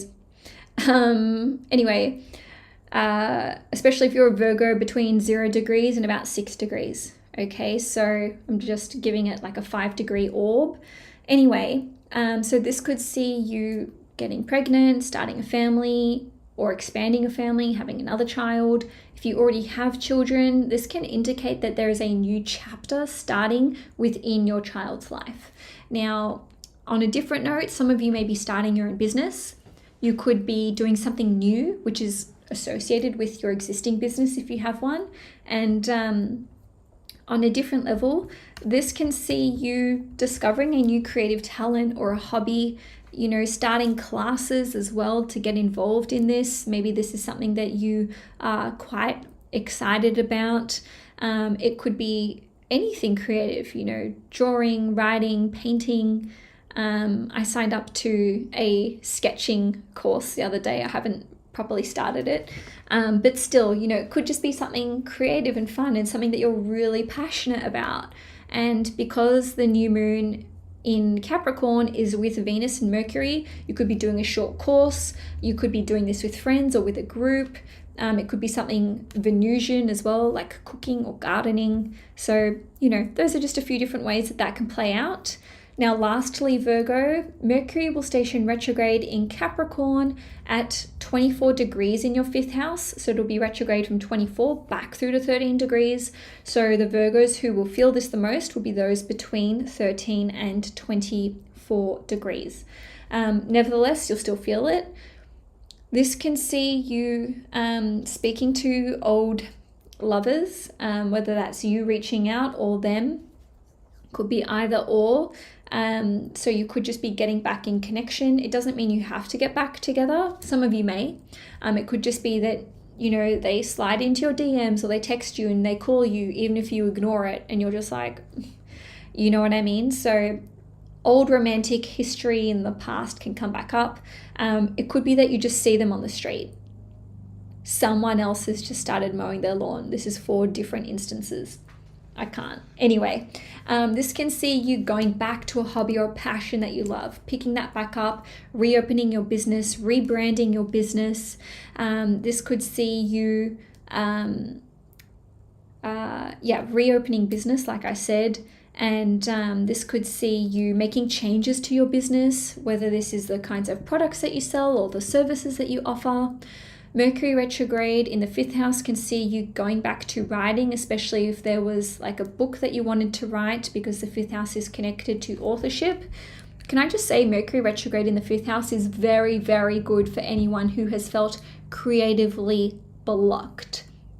So Virgo, if you want to know how 2023 is going to impact you, you can purchase your 2023 yearly horoscope using the link in the description box below. Let's have a look at Libra. Libra's sun, moon, and risings, first of all. Now, there will be a full moon in Gemini in your 9th house, and this will be at 16 degrees on the 8th of December. So this full moon can see you guys actually returning to... not returning, but finally finishing up something to do with education. Okay, you could be graduating, you could be finishing off a course or a unit, you could be finishing off a thesis or an honors program or a master's program. And because Mars is retrograde and conjunct the full moon, maybe this is something that, it took you a long time to get here. Or it's been in motion for ages or part of your plan for a while. For some of you, you could finally be launching some kind of education program or course. You could become a teacher or a mentor. To be fair, you could be giving this up, okay? So if some of you are, let's say, teachers or mentors, you could be walking away from this. Now, on a different level, the 9th house is connected to travel. So for some of you, you could actually be receiving permanent residency, citizenship, or this could be connected to, what's the other one? A visa. Now, on a different level, you could be finally going on some kind of trip that you've planned for a while, and this could be something that's really important to you, or a very something that is very close to your heart. Let's say with this full moon occurring in your 9th house, some of you could just be having like a really important epiphany or realization, which is associated with your belief systems, your vision for the future, what you want to experience in life. You could be actually going through some kind of I want to say spiritual awakening, or maybe even religious awakening, or you could have an understanding of how certain belief systems have kind of been programmed into you, and you're like, hey, I was raised with these belief systems, but I don't subscribe to these, or I really don't resonate with these. Now, on a different level, this can see you guys having some kind of breakthrough with a father figure, especially if this is someone that you have been, and when I say father figure, I mean your father, stepfather, someone who you really respect or what have you. So it could be like you are having a breakthrough with them, whether you are wanting to rekindle that relationship, as in, you know, get back in touch and reconnect. Or maybe you are deciding that you don't really want to be associated with this individual anymore. Or it could just be that you're seeing them in a different light, and there could be some kind of breakthrough or an aha moment that comes through with them, and you're like, oh, I understand why they are the way that they are. So there could be a very profound realization that comes through in that way. Now, if you have been traveling abroad, or with someone else, this can see that coming to a close, okay? Because Mars rules over your 7th house, and it is conjunct the full moon. So this can see you basically just, you know, not necessarily cutting your travel trip short, but maybe you're like, okay, you know, I've enjoyed my time away. You know, I don't need to continue this anymore. And to be fair, some of you could be getting married around this period of time. Now, on the 20th of December, Jupiter will re-enter Aries in your 7th house. So, first of all, Jupiter was in Aries in your 7th house from the 10th of May through till I think the end of October, but it was direct May, June, and July in your 7th house. So, for some of you, a connection that you had with a romantic partner or a romantic interest or a friend or even a client could be coming back up around the 20th of December. So maybe you are developing that friendship further, developing that connection further. Some of you could very well be entering into a relationship during this period of time. And for others of you, you could just become really good friends with another person. So the reason I'm saying that is because Jupiter rules over your 3rd house, which is connected to friendships. Now, on a different level, this could see you signing contracts with another person, okay? So you could be entering into some kind of contractual arrangement or agreement. I won't go through all the different ways that can play out, but really this is any kind of contract. And some of you could actually be engaging the services of, let's say, a tutor. And I'm saying this because the 7th house is connected to one-to-one connections, which entails tutoring, and Jupiter rules over your 3rd house, being Sagittarius, and the 3rd house is connected to education. So maybe you're wanting someone to teach you firsthand about something. Okay, so the same can be said for yourself, offering tutoring to other people, and you could be making money through these means, especially because Jupiter rules over your 6th house, which is connected to work. Now, Jupiter through the 7th house can indicate you expanding your business clientele. More clients, more contracts, more sales, more business deals. I cannot believe how many people are working on their lawns today. I'm so sorry. I'm going to try and edit this in the replay. Anyway, so Jupiter through the 7th house is a really good time for you guys. You know, this is like more friends, more client deals, more connections, more sales, more business, receiving really impactful and important help from another individual. This could be to do with your career. This could be to do with education and learning. This could be to do with setting up your business.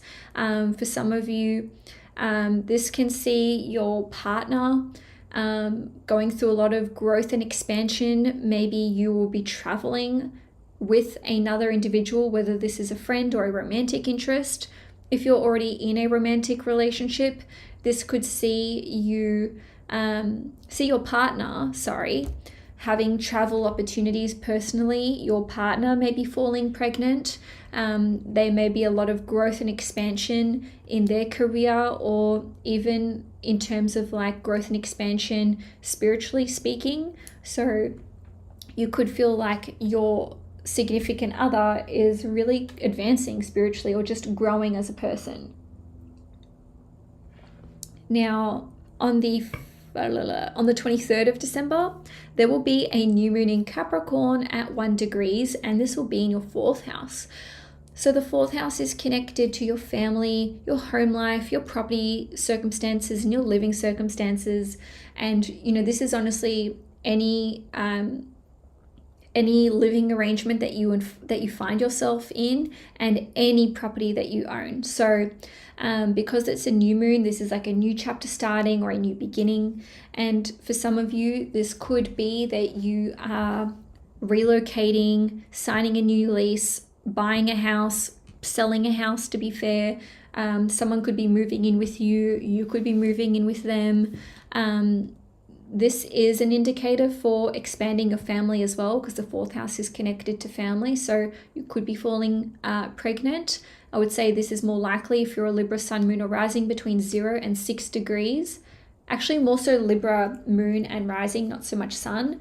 Nevertheless, you know, if you're a Libra sun, and you really resonate with your Libra horoscope, again, don't let me stop you there. And so this new moon in your 4th house can basically just see there being a change in your property circumstances and your living circumstances. So it's like, who's living with you, who's occupying your space. Maybe you are buying an investment property. Maybe there's just a changeover in terms of tenants, even if it's nothing to do with you personally. You could be looking at renovating a property, extending it, or redecorating it, especially because Mercury and Venus are in Capricorn as well. And, you know, maybe you're just buying new furniture for the place or putting up new artwork.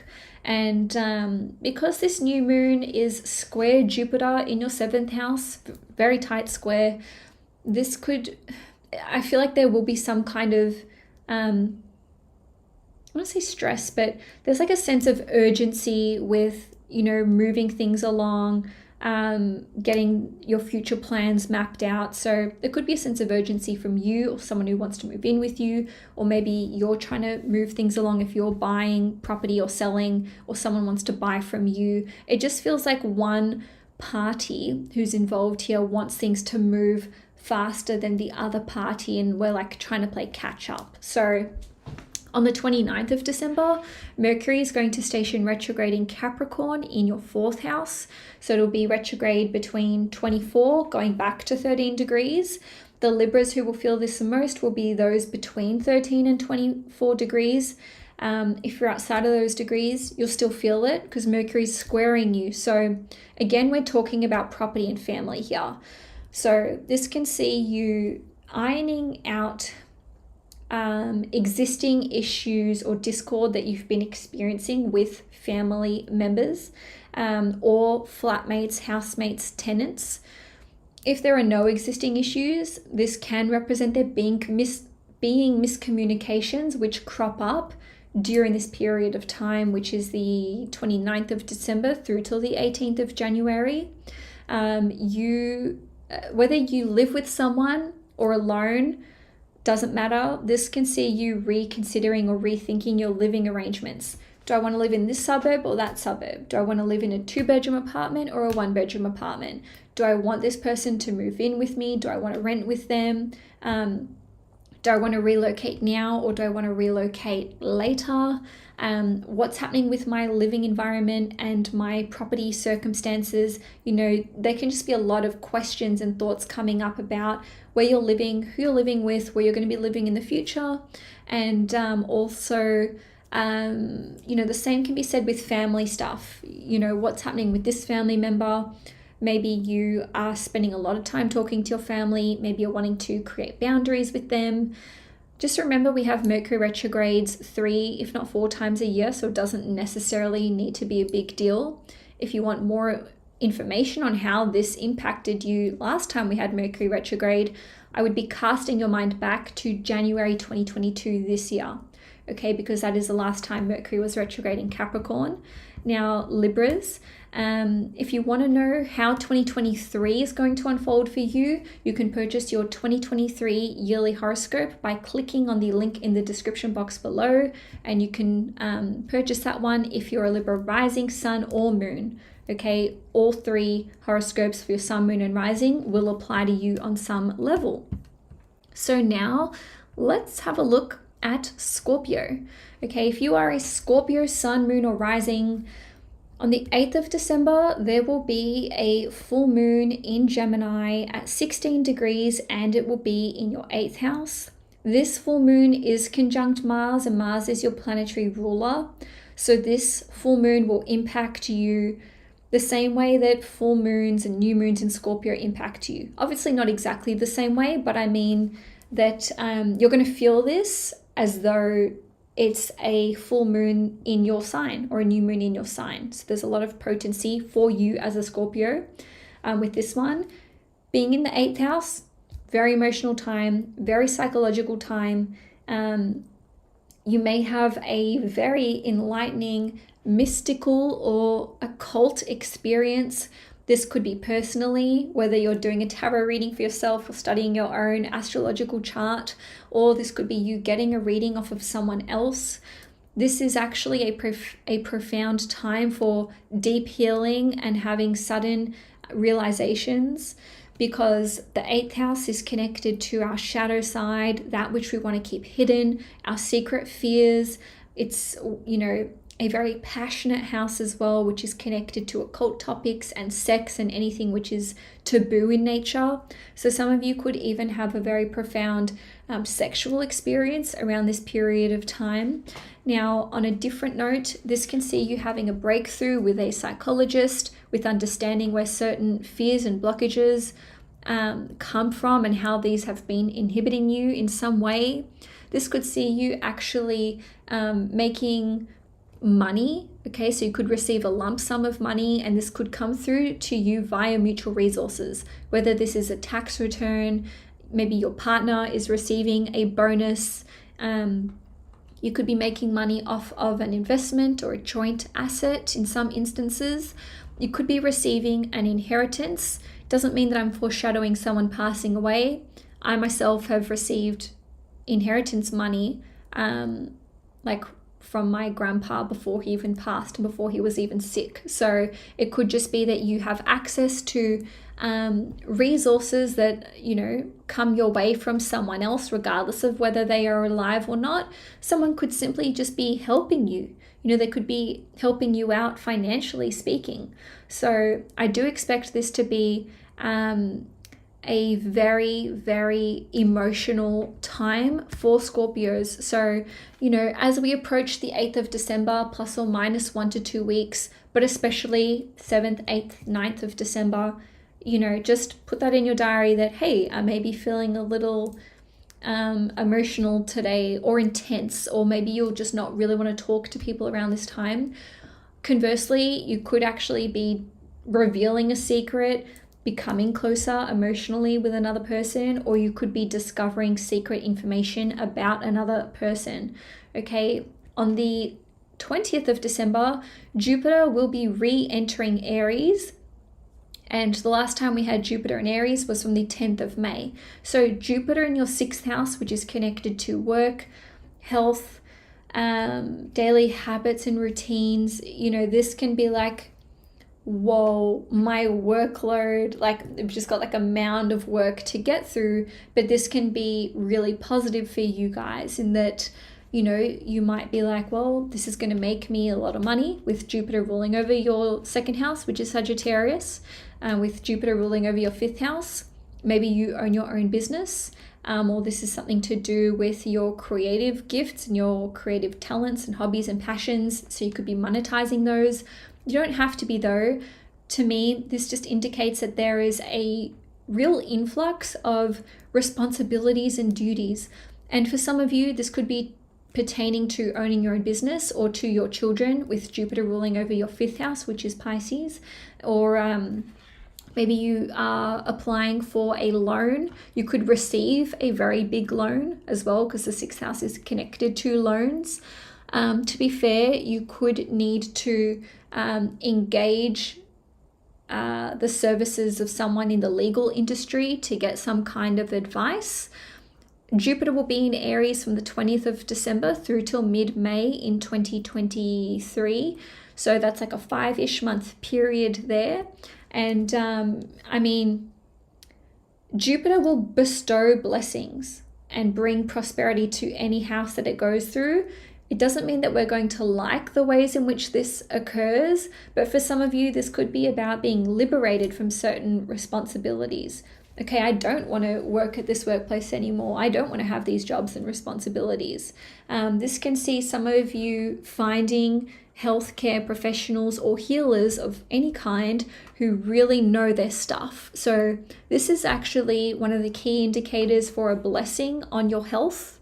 Okay, so you can receive healing or reprieve from some kind of health issue or health ailment. Sometimes we do need to wait till Jupiter is finished through that house for us to really see the full effects. But just know that Jupiter through the 6th house is a known transit for bringing blessings to our health in, some respect. Of course, this is a general reading, so you're just going to have to see how this plays out for you on a personal level. Now, on the 23rd of December, there will be a new moon in Capricorn at 1 degrees in your 3rd house, and it will be squaring Jupiter in Aries in your 6th house. I really do love new moons in the 3rd house because it can indicate discovering that there's a new skill or a talent that we want to master. Even though the 5th house is like our creative expression and our creative talents, the 3rd house is this like connection to the mechanical skill. So you may be a fantastic artist, but what tools you're using, whether that's pencils, sketching, drawing, painting, sculpting, how we're applying those can be seen through the 3rd house. I digress. This can see you starting a new education course. This could be working in a small group. It could be new content that you are producing. So you could be the one who is becoming an educator or a teacher or a trainer. This can be new services that you want to offer, new ideas for your business. You could be starting a new communications piece or writing piece. So that could be an essay, a blog, an article, a docuseries, like a documentary, reporting. Maybe you're starting a new social media channel. Maybe it's YouTube.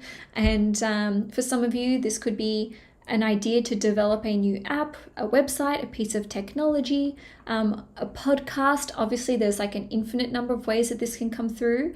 Some of you may be purchasing a vehicle around this time. So again, this is going to be the 23rd of December, plus or minus 2 weeks. And for some of you, you could be making a new friend, or maybe even a group of friends, or you could be starting up some kind of new project or hobby with a friend or with a sibling or a relative. So lastly, with this one, because there's a square to Jupiter in your 6th house, this indicates that there is a big commitment that will be required of you when it comes to your time. So maybe this is like, all right, I'm doing monthly horoscopes, but I need to commit this time. Like, this new chapter that starts with the new moon requires a lot of energy and effort on your part. And maybe this is going to impact your daily habits and routines. Maybe you're learning a new language and you're like, okay, well, I need to go to class once or twice a week. So somehow this is like a big deal, but it makes demands on your existing schedule and routine. So on the 29th of December, Mercury will station retrograde in Capricorn at 24 degrees in your 3rd house. It'll be retrograde from 24 back to 13 degrees. So we're picking up the same threads of this new moon, okay? It doesn't need to be connected to the new moon, especially given that there's no overlap with the degrees. Nevertheless, this can see you being like, I want to get back in touch with this person. I want to start, going to these groups or these classes again. I want to change classes. I need to resit a test or resit an exam. I want to update my license or certification for something. This can see you hearing from or reaching out to old friends, whether they're from school or work, co-workers, clients. This would be an amazing time for you to get back in touch with people on your newsletter database or what have you. So this is a good time to focus on your existing business connections and seeing where you can take those rather than trying to generate new leads. And now, actually, before I continue, let me just say, Scorpio, if you want to know how 2023 is going to unfold for you, you can now purchase your 2023 yearly horoscope by clicking on the link in the description box below. Sagittarius, let's see. On the 8th of December, you will have the full moon in Gemini at 16 degrees taking place in your 7th house. So this will affect Geminis, whether you're a sun, moon, or rising. Now, this can see there being a certain breakthrough when it comes to your one-to-one connections. For some of you, this could be concretizing a contract or a working relationship or a business partnership with another person. For other people, there could be a breaking of said contract. And I'm saying this because, first of all, full moons indicate a situation reaching its peak or reaching a climax. So, for some people, this is that new contract coming through, especially because the full moon is conjunct Mars, which is retrograde. So this could have been in the works for a while. But for others of you, it could be like, I'm at the end of the road with this connection. I can't work with this person anymore. I don't want to work with this person anymore. Vice versa. Okay, to be fair, it could be mutual, or the shoe could be on the other foot.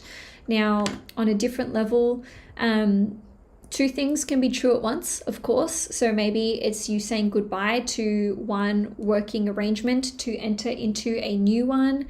The same can be said for relationships. Some of you may be coming out of them, others may be going in. I don't want to see anyone in the comments being like, oh, that means everyone. It doesn't mean everyone, okay? If you are in a relationship right now and there's been lots of ups and downs and lots of talk over whether you two should be together, or if you've just been really thinking about where you want this relationship to go, with Mars ruling over your 5th house, which represents romantic relationships, this can see you being like, enough is enough. I tried, we tried, let's just call it was what it is and walk away from it.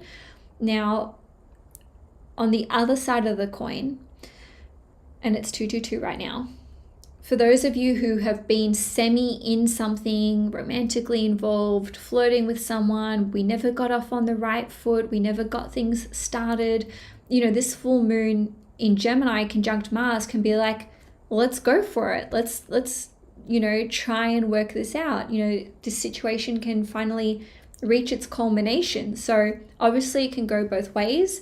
Now, with friendships, this can see some of you guys figuring out certain tensions and discord that has existed within certain friendships or one-to-one connections, even, you know, business partners and clients and whatnot. But for others of you, you can be like, nah, this is literally too hard basket. I do not want to be friends with this person anymore. I don't like how they've treated me. Because this is a full moon conjunct Mars retrograde in the 7th house, I'm not going to lie to you, Sagittarius, this could be some kind of explosive argument or outburst with another individual. So just know that if you don't want to pop your top off at someone, maybe you'll want to like not have this conversation around the 8th of December, plus or minus 1 or 2 days. But sometimes things need to be said, and it can be like a release of that tension. Okay, good. Now at least I know how you feel, or you know how I feel. So there can be like that, you know, moment where you actually get through to another person.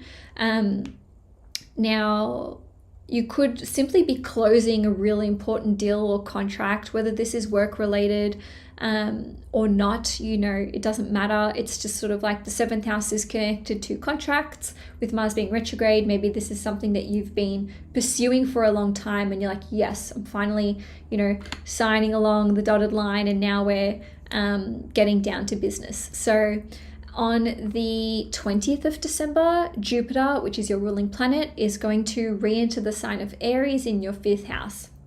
Yay. I mean, that would be how I would sum this up.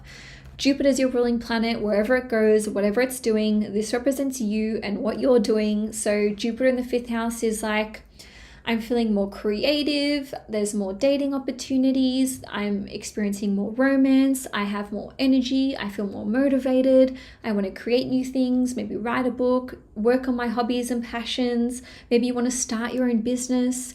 This can see there being a blessing on your romantic life, a blessing on your children, falling pregnant, to be fair, especially if you are a Sagittarius moon or ascendant. And on a different note, Jupiter in the 5th house can just see you having more fun, because the 5th house is connected to fun, recreation, leisure, and trips, entertainment, movies, parties, etc. So there could just be like, you know, a lot of opportunities for you to let your hair down and have fun. And once again, Jupiter will be in Aries in your 5th house from the 20th of December through till mid-May in 2023. So now let's have a look at the new moon in Capricorn. There will be a new moon in Capricorn in your 2nd house at 1 degrees, and it will be squaring Jupiter, which is your ruling planet, in your 5th house. So there's a lot of stuff in Capricorn while this new moon is occurring. It's the sun, the moon, Mercury, Venus, Pluto, all in your 2nd house. So the 2nd house is connected to your finances, your resources, your property, valuables, possessions. I don't mean property in terms of real estate. I mean like what you own. Now, the 2nd house is also connected to your self-esteem and what you value, you know, your priorities. So this can see you starting a new, generating a new stream of income. So we can just have the concept here. It doesn't mean that you need to like go out and do it, but it can be like, okay, I want to earn money this way, or I want to set a goal to save this amount of money or to earn this amount of money, because Capricorn is all about, you know, setting goals and putting a plan in motion that we want to achieve. So for some of you, this could be connected to you going into business with another person, because Mercury rules over your 7th house. Mercury also rules over your 10th house. So this could see you setting new goals when it comes to how much you make from your work. Maybe you want to start your own business. Maybe you start a side business, side hustle, especially because of the square to Jupiter in the 5th house, which is connected to owning your own business. And for some of you, you could be making an important new property purchase, or an important new purchase, just generally speaking, but it definitely could be connected to property as well, because we have the ruler of your 4th house being squared. Now, on a different level, this can see you setting new, losing my words as I get to 2.5 hours of filming. It's like setting new boundaries or intentions when it comes to how much you honor yourself, your own sense of self-worth, what you're willing to tolerate, what you're not willing to tolerate, especially if this is connected to relationships of all kinds, romantic, friendships, and otherwise. So this could really be on your mind with this new moon in your 2nd house, and maybe you're just setting higher standards for yourself during this period of time. So it is a really good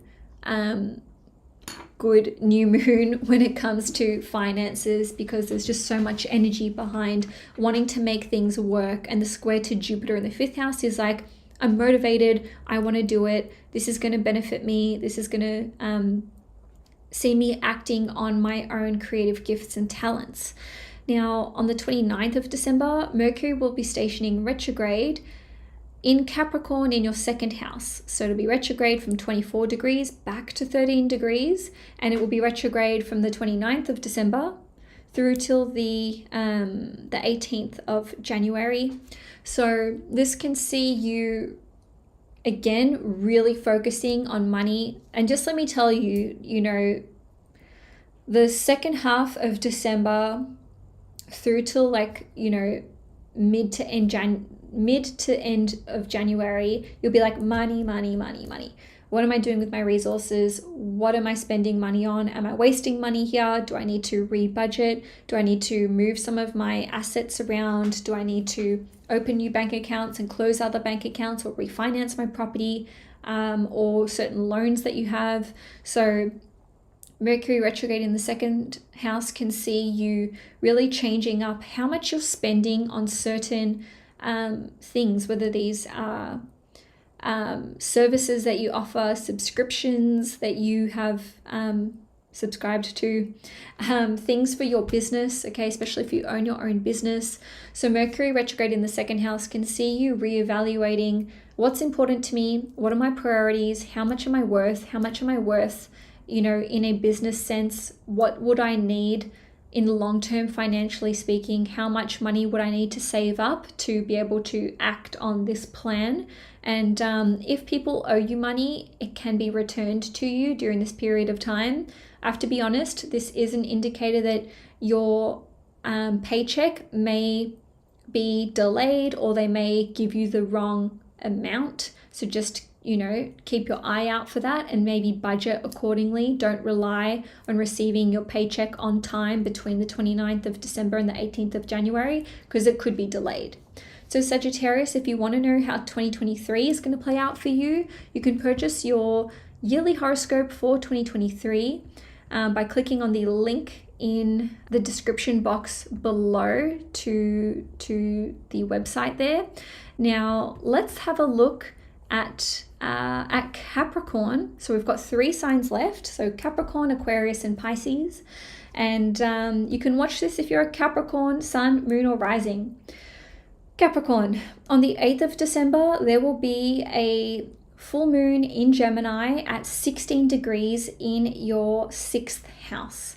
So this one will be conjunct Mars, which will be retrograde at the time. So for many of you guys, you'll be completing some kind of work project, wrapping up a work responsibility or duty.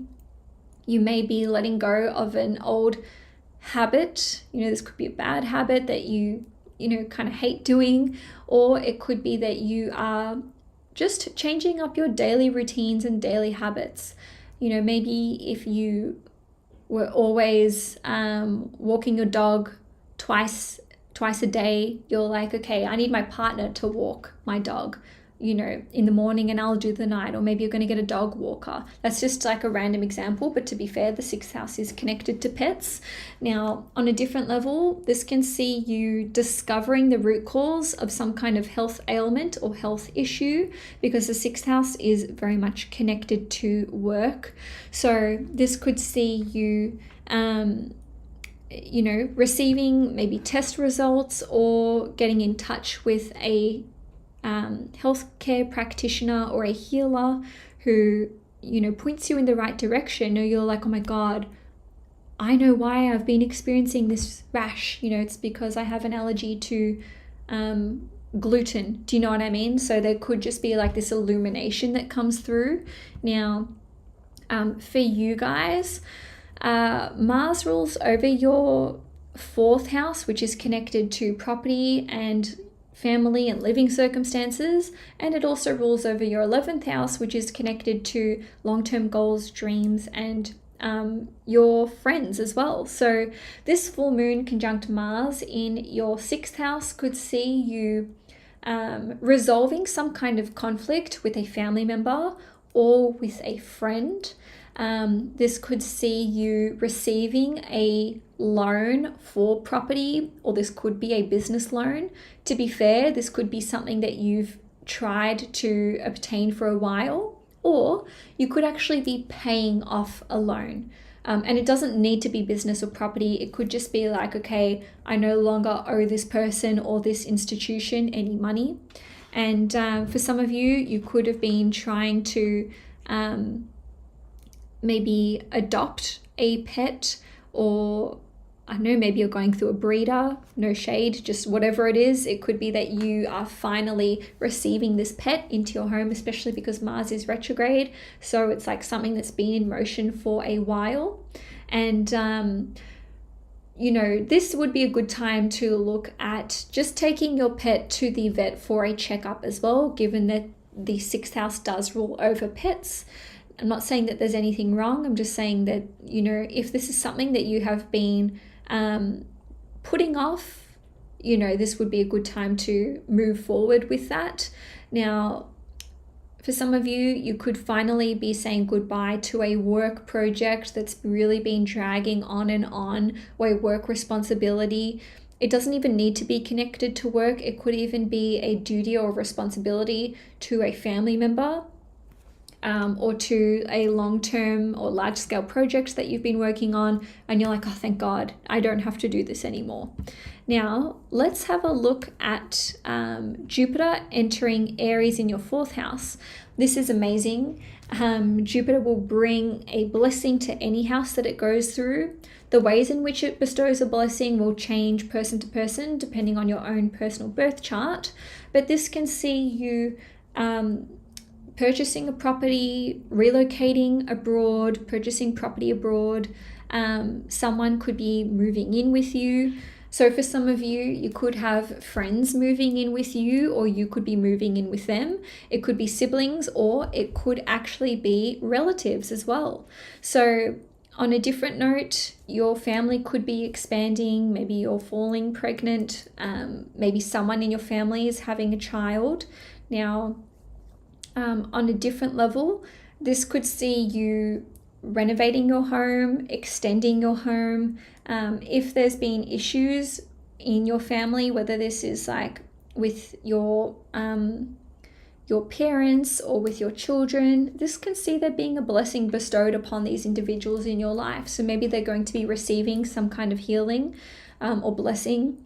Jupiter in the 4th house can simply see you really enjoying the time that you spend at home. You know, you could really be spending heaps of time at home. You could be learning about your ancestry, learning about your family. You could actually be getting in touch with family members, especially if they have been out of contact with you, or if they maybe even live in a different country to you. And even if you're not necessarily relocating to a foreign country, This could see you having an opportunity to stay in a foreign country, even if it's not necessarily in the long term. And I would say that this would be either with friends, siblings, or relatives. Now, we are going to have a new moon in Capricorn at 1 degrees in your first house, and it's going to be squaring Jupiter in your fourth house.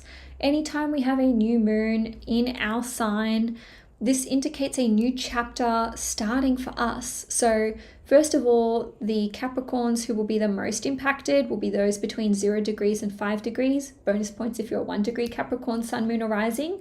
Nevertheless, you're all going to feel it. So the first house in astrology rules over our physical body, our physical appearance, and how we carry ourselves, our persona, etc. So a new moon in the first house can be like, I'm dressing differently, I'm getting a haircut, I'm doing a makeover, I want to take my life in a different direction. Especially, if you're a Capricorn sun, this could be in connection to your career.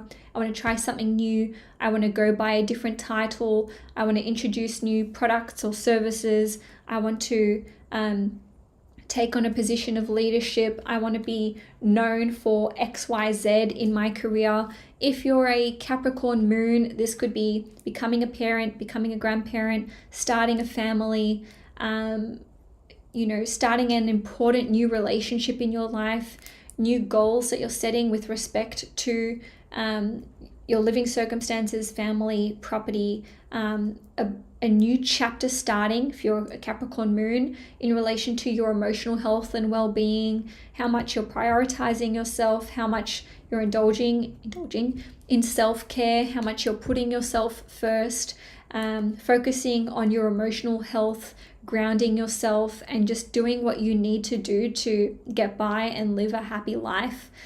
Because there's so much energy in Capricorn with the new moon, sun, moon, Mercury, Venus, and Pluto, this is a really transformative beginning, a new chapter starting for you guys. And it also trines Uranus in Taurus in your fifth house. So for some of you, this could be, connected to romance, children, creative hobbies, passions, gardening, owning your own business. There's so many different ways that this new moon can play out.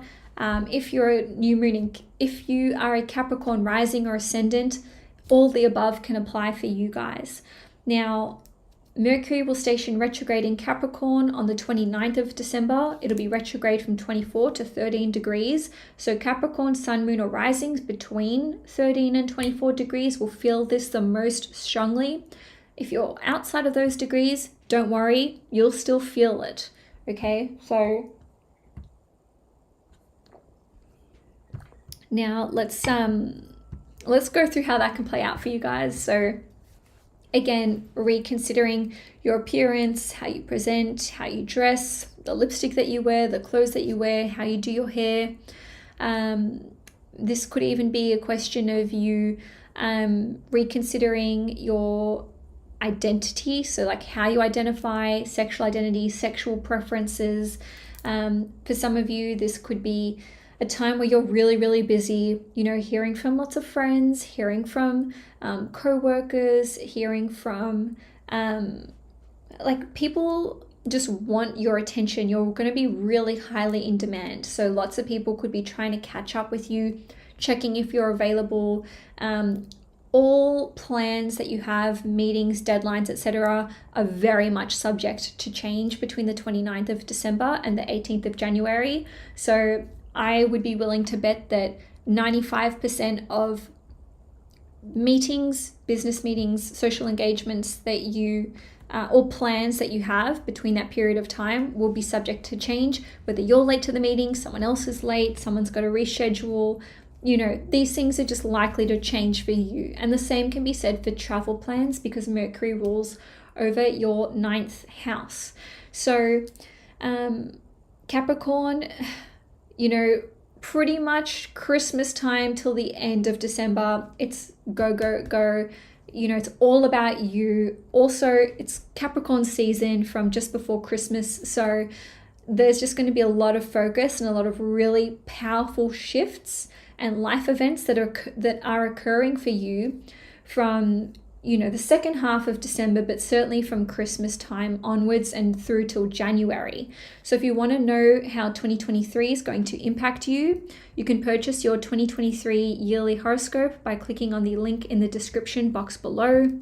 And now let's move on to Aquarius. So this is for Aquarius, Sun, Moon, and risings.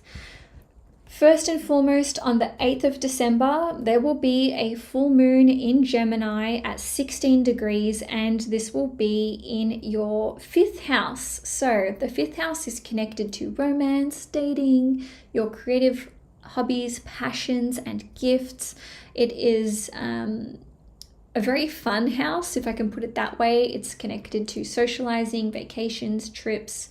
Yes, the 9th house is travel, but the 5th house would be like, going on a vacation with friends, or what you do to relax and unwind and have fun. So a full moon in Gemini in your 5th house and also conjunct Mars could indicate that you guys are, getting into a relationship for some of you, especially because this full moon is conjunct Mars, which is retrograde, and Mars rules over your 10th house being Scorpio. So this is like, okay, maybe there's a status change that comes through here, whether that's getting into a relationship. For some of you, you could be exiting a relationship. It just depends on your own personal birth chart. Ultimately though, the 5th house is about having a good time, having fun, and with this full moon in the 5th house, for some of you, you could start dating again. You could finally find out where your crush stands, like if they like you or not, or maybe you're going to feel like you have some clarification around your personal feelings towards this other person. So for some of you, you could be launching a new business. You could be launching a product or a service or something to do with your existing business.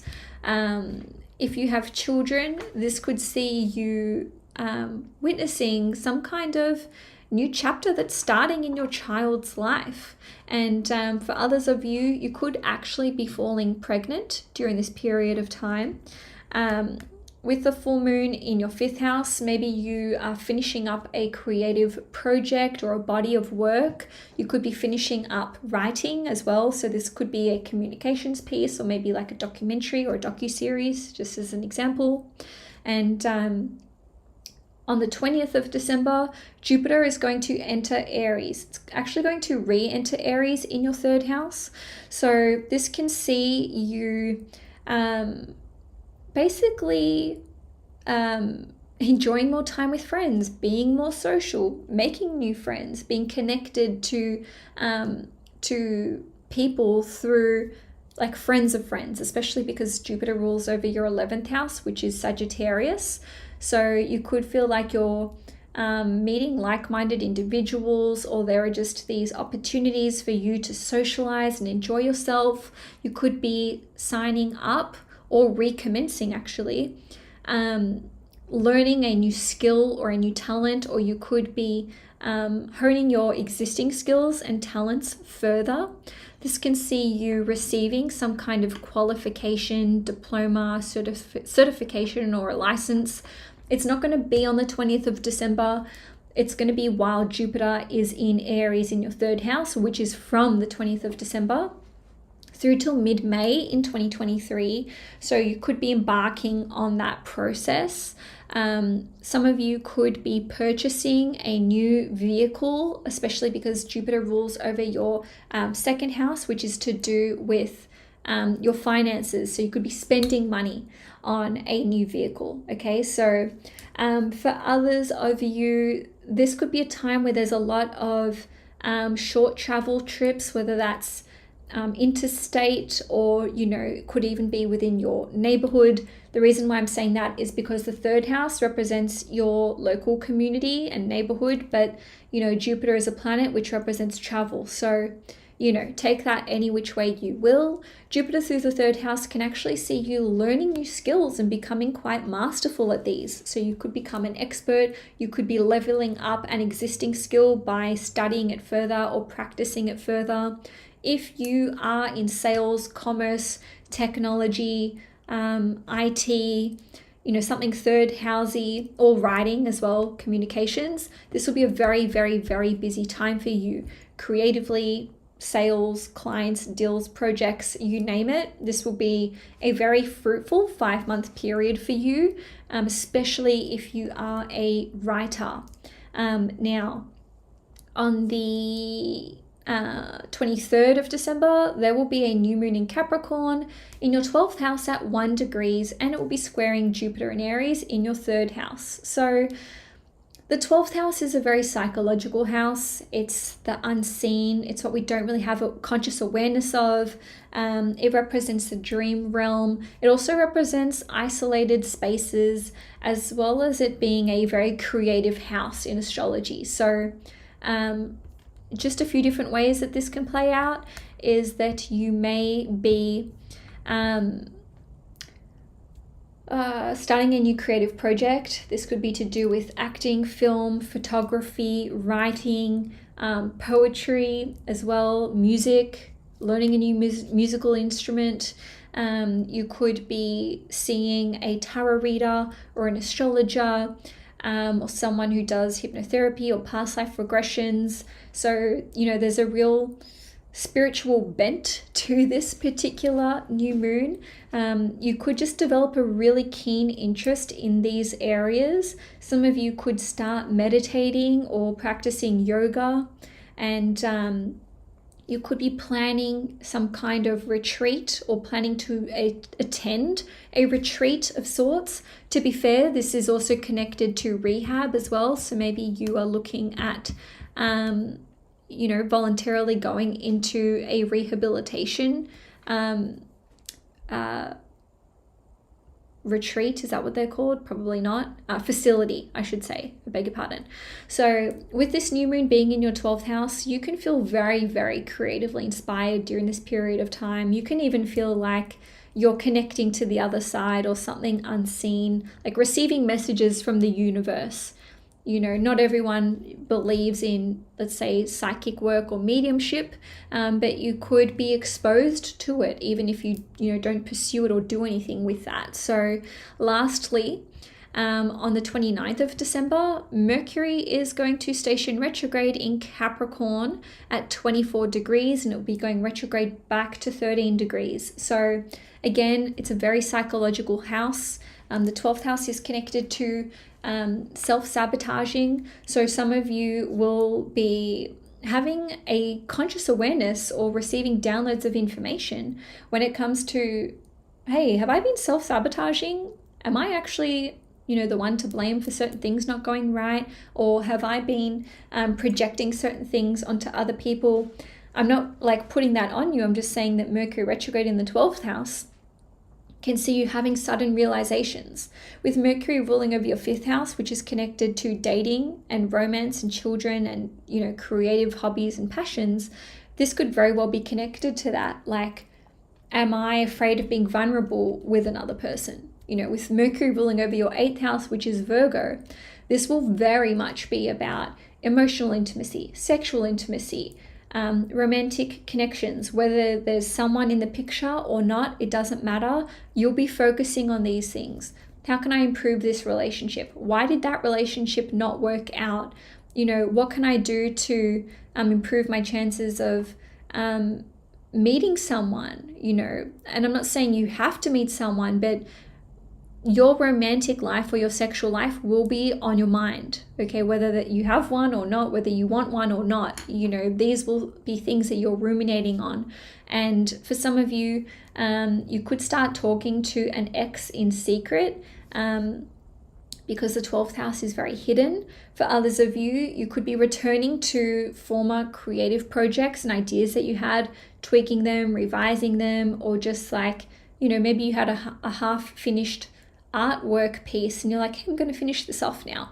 Okay, so this would be a great time for editing any creative body of work. And some of you may be wanting to go back to see an astrologer, a tarot reader, a psychic or a clairvoyant, someone that you've seen before.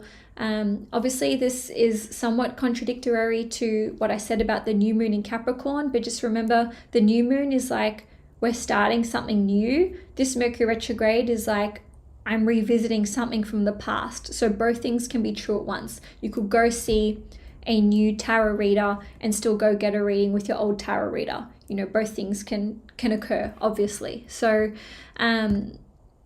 Mercury retrogrades in the 12th house are very illuminating periods of time where we understand what our fears are, what our subconscious blockages are, why we are not moving forward creatively, and, you know, how we can not let the monkey mind run rampant in the background. So Aquarius, if you want to know more about your 2023 yearly horoscope, if you want to know what's happening there, you can purchase your 2023 yearly horoscope by clicking on the link in the description box below.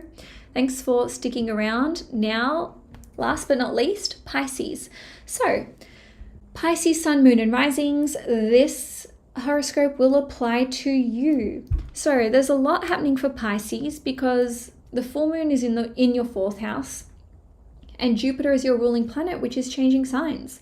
So a full moon in the 4th house, especially being conjunct Mars, can indicate that there is a situation with respect to your family life or your property and living circumstances, which is coming full circle, reaching a culmination point or its peak. It can be ending a chapter here. So for some of you, this can indicate buying a property, selling a property, having new tenants move in or old tenants move out, finishing renovations on your property, having someone move in with you, moving out of someone's place, signing a new lease or an old lease ending. Obviously, there's like a whole different many ways in which this can play out for you. This can indicate some of you falling pregnant. The Pisceans who will be most affected by this will be those around 16 degrees plus or minus 5 degrees, so 11 to 21 degrees, but nevertheless, you're still going to feel this full moon in your 4th house. So some of you can be having some kind of realization when it comes to your family, whether this is wanting to be closer with them, wanting your relationship to look differently, you know, with your family, whether this is like how you speak to your mom, how you're parenting your own children. You know, there can just be like a really big realization about either what your children need or what your inner child needs. Okay, so for some of you with the full moon in the 4th house, this can see you letting go of emotional baggage, letting go of emotional trauma. And that doesn't mean you have to forgive and forget. It can just be feeling like you've reached a certain level of peace in your life where you're like, okay, I'm at peace with this situation. I feel like I can move on. I feel like this isn't impacting me as much as it was anymore. So this can see you trying really hard to change what your values are, or really elevate your own self-esteem with Mars ruling over your 2nd house with respect to family dynamics and your family situation. So for some of you, this could be finding out certain information about your parents, your ancestry, loved ones, people that you're living with, whether this is them revealing information to you or you know, stumbling across it or deliberately doing your own research. I feel like a lot of illumination and understanding about your family and your ancestors can come through around the 8th of December, 8th of December, plus or minus 2 weeks. On the 20th of December, Jupiter is going to enter the sign of Aries in your 2nd house. And Jupiter was already in Aries from the 10th of May through till I think the end of October. So for some of you, this is really positive on a financial level because you can be earning more money, making more money, generating a new stream of income, making money from your own efforts or through multiple different avenues. You could receive a pay rise with work with Jupiter ruling over your 4th house. You could be procuring new valuables or new possessions. You could even be teaching yourself about the world of finance, because Jupiter going through your 2nd house is like you receiving an education in this department. Maybe you're finding that you can actually save more money, or there are different ways that you can really be earning money, essentially. So for some of you guys, this can see you coming into possession of certain important artifacts or antiques or certain sacred texts, or something which is of a divinatory or of an occult background, let's say. Now, Jupiter is going to be in Aries from the 20th of December through till the through till mid-May in 2023. So it's not like as soon as Jupiter hits your 2nd house, you're like, hey, I'm making money now. You know, for some of you, it could be this 5-month process. It could be that you have to wait till mid-May to see, you know, a pay increase come through, or to start earning money from a new career opportunity or a business venture. Now, let's have a look at the new moon in Capricorn. So that will take place on the 23rd of December. So this new moon will be at 1 degrees in your 11th house. Your 11th house is connected to friends, long-term goals and dreams. This is connected to passive forms of income, residual forms of income. So for you guys, this can see you setting new goals or starting a new chapter or a journey with respect to one of those things. Some of you may be joining a new community or forming a new community. Some of you may be making new friends. Some of you may be actualizing a new goal or long-term dream for the future. You may be working on a way to instate certain passive forms of income or residual forms of income, like rents, royalties, and dividends, especially because the new moon is making a tight square to Jupiter in your 2nd house. This can see you working on a large, complex, interconnected invention, innovation system, developing a website, an app. Some of you could be working on securing investors for your business, or looking at applying for a Kickstarter program, just as an example. Some of you could be, I lost my train of thought there. Expanding your wider network, whether you are joining certain groups or communities where it's like, okay, you know, this is going to allow me to connect to more people, or I'm going to join a group or a community where I can speak to people who can help me, whether this is in a business sense, or, you know, some of you could be forming new humanitarian ideals or joining social justice causes. You could be working collectively as a group or starting up some kind of community program. And lastly, for the month, on the 29th of December, Mercury will station retrograde in Capricorn at 24 degrees, and this will be in your 11th house. So, and it'll be going from 24 back to 13 degrees. So this can see you reconnecting to old friends, reaching out to former acquaintances, or vice versa. This can see you revising certain goals and projects, making adjustments and tweaking them. If you're involved in, let's say, a large-scale event or the planning of a conference or a webinar, you may have to change the date, change the venue, change the circumstances in which these are going to take place.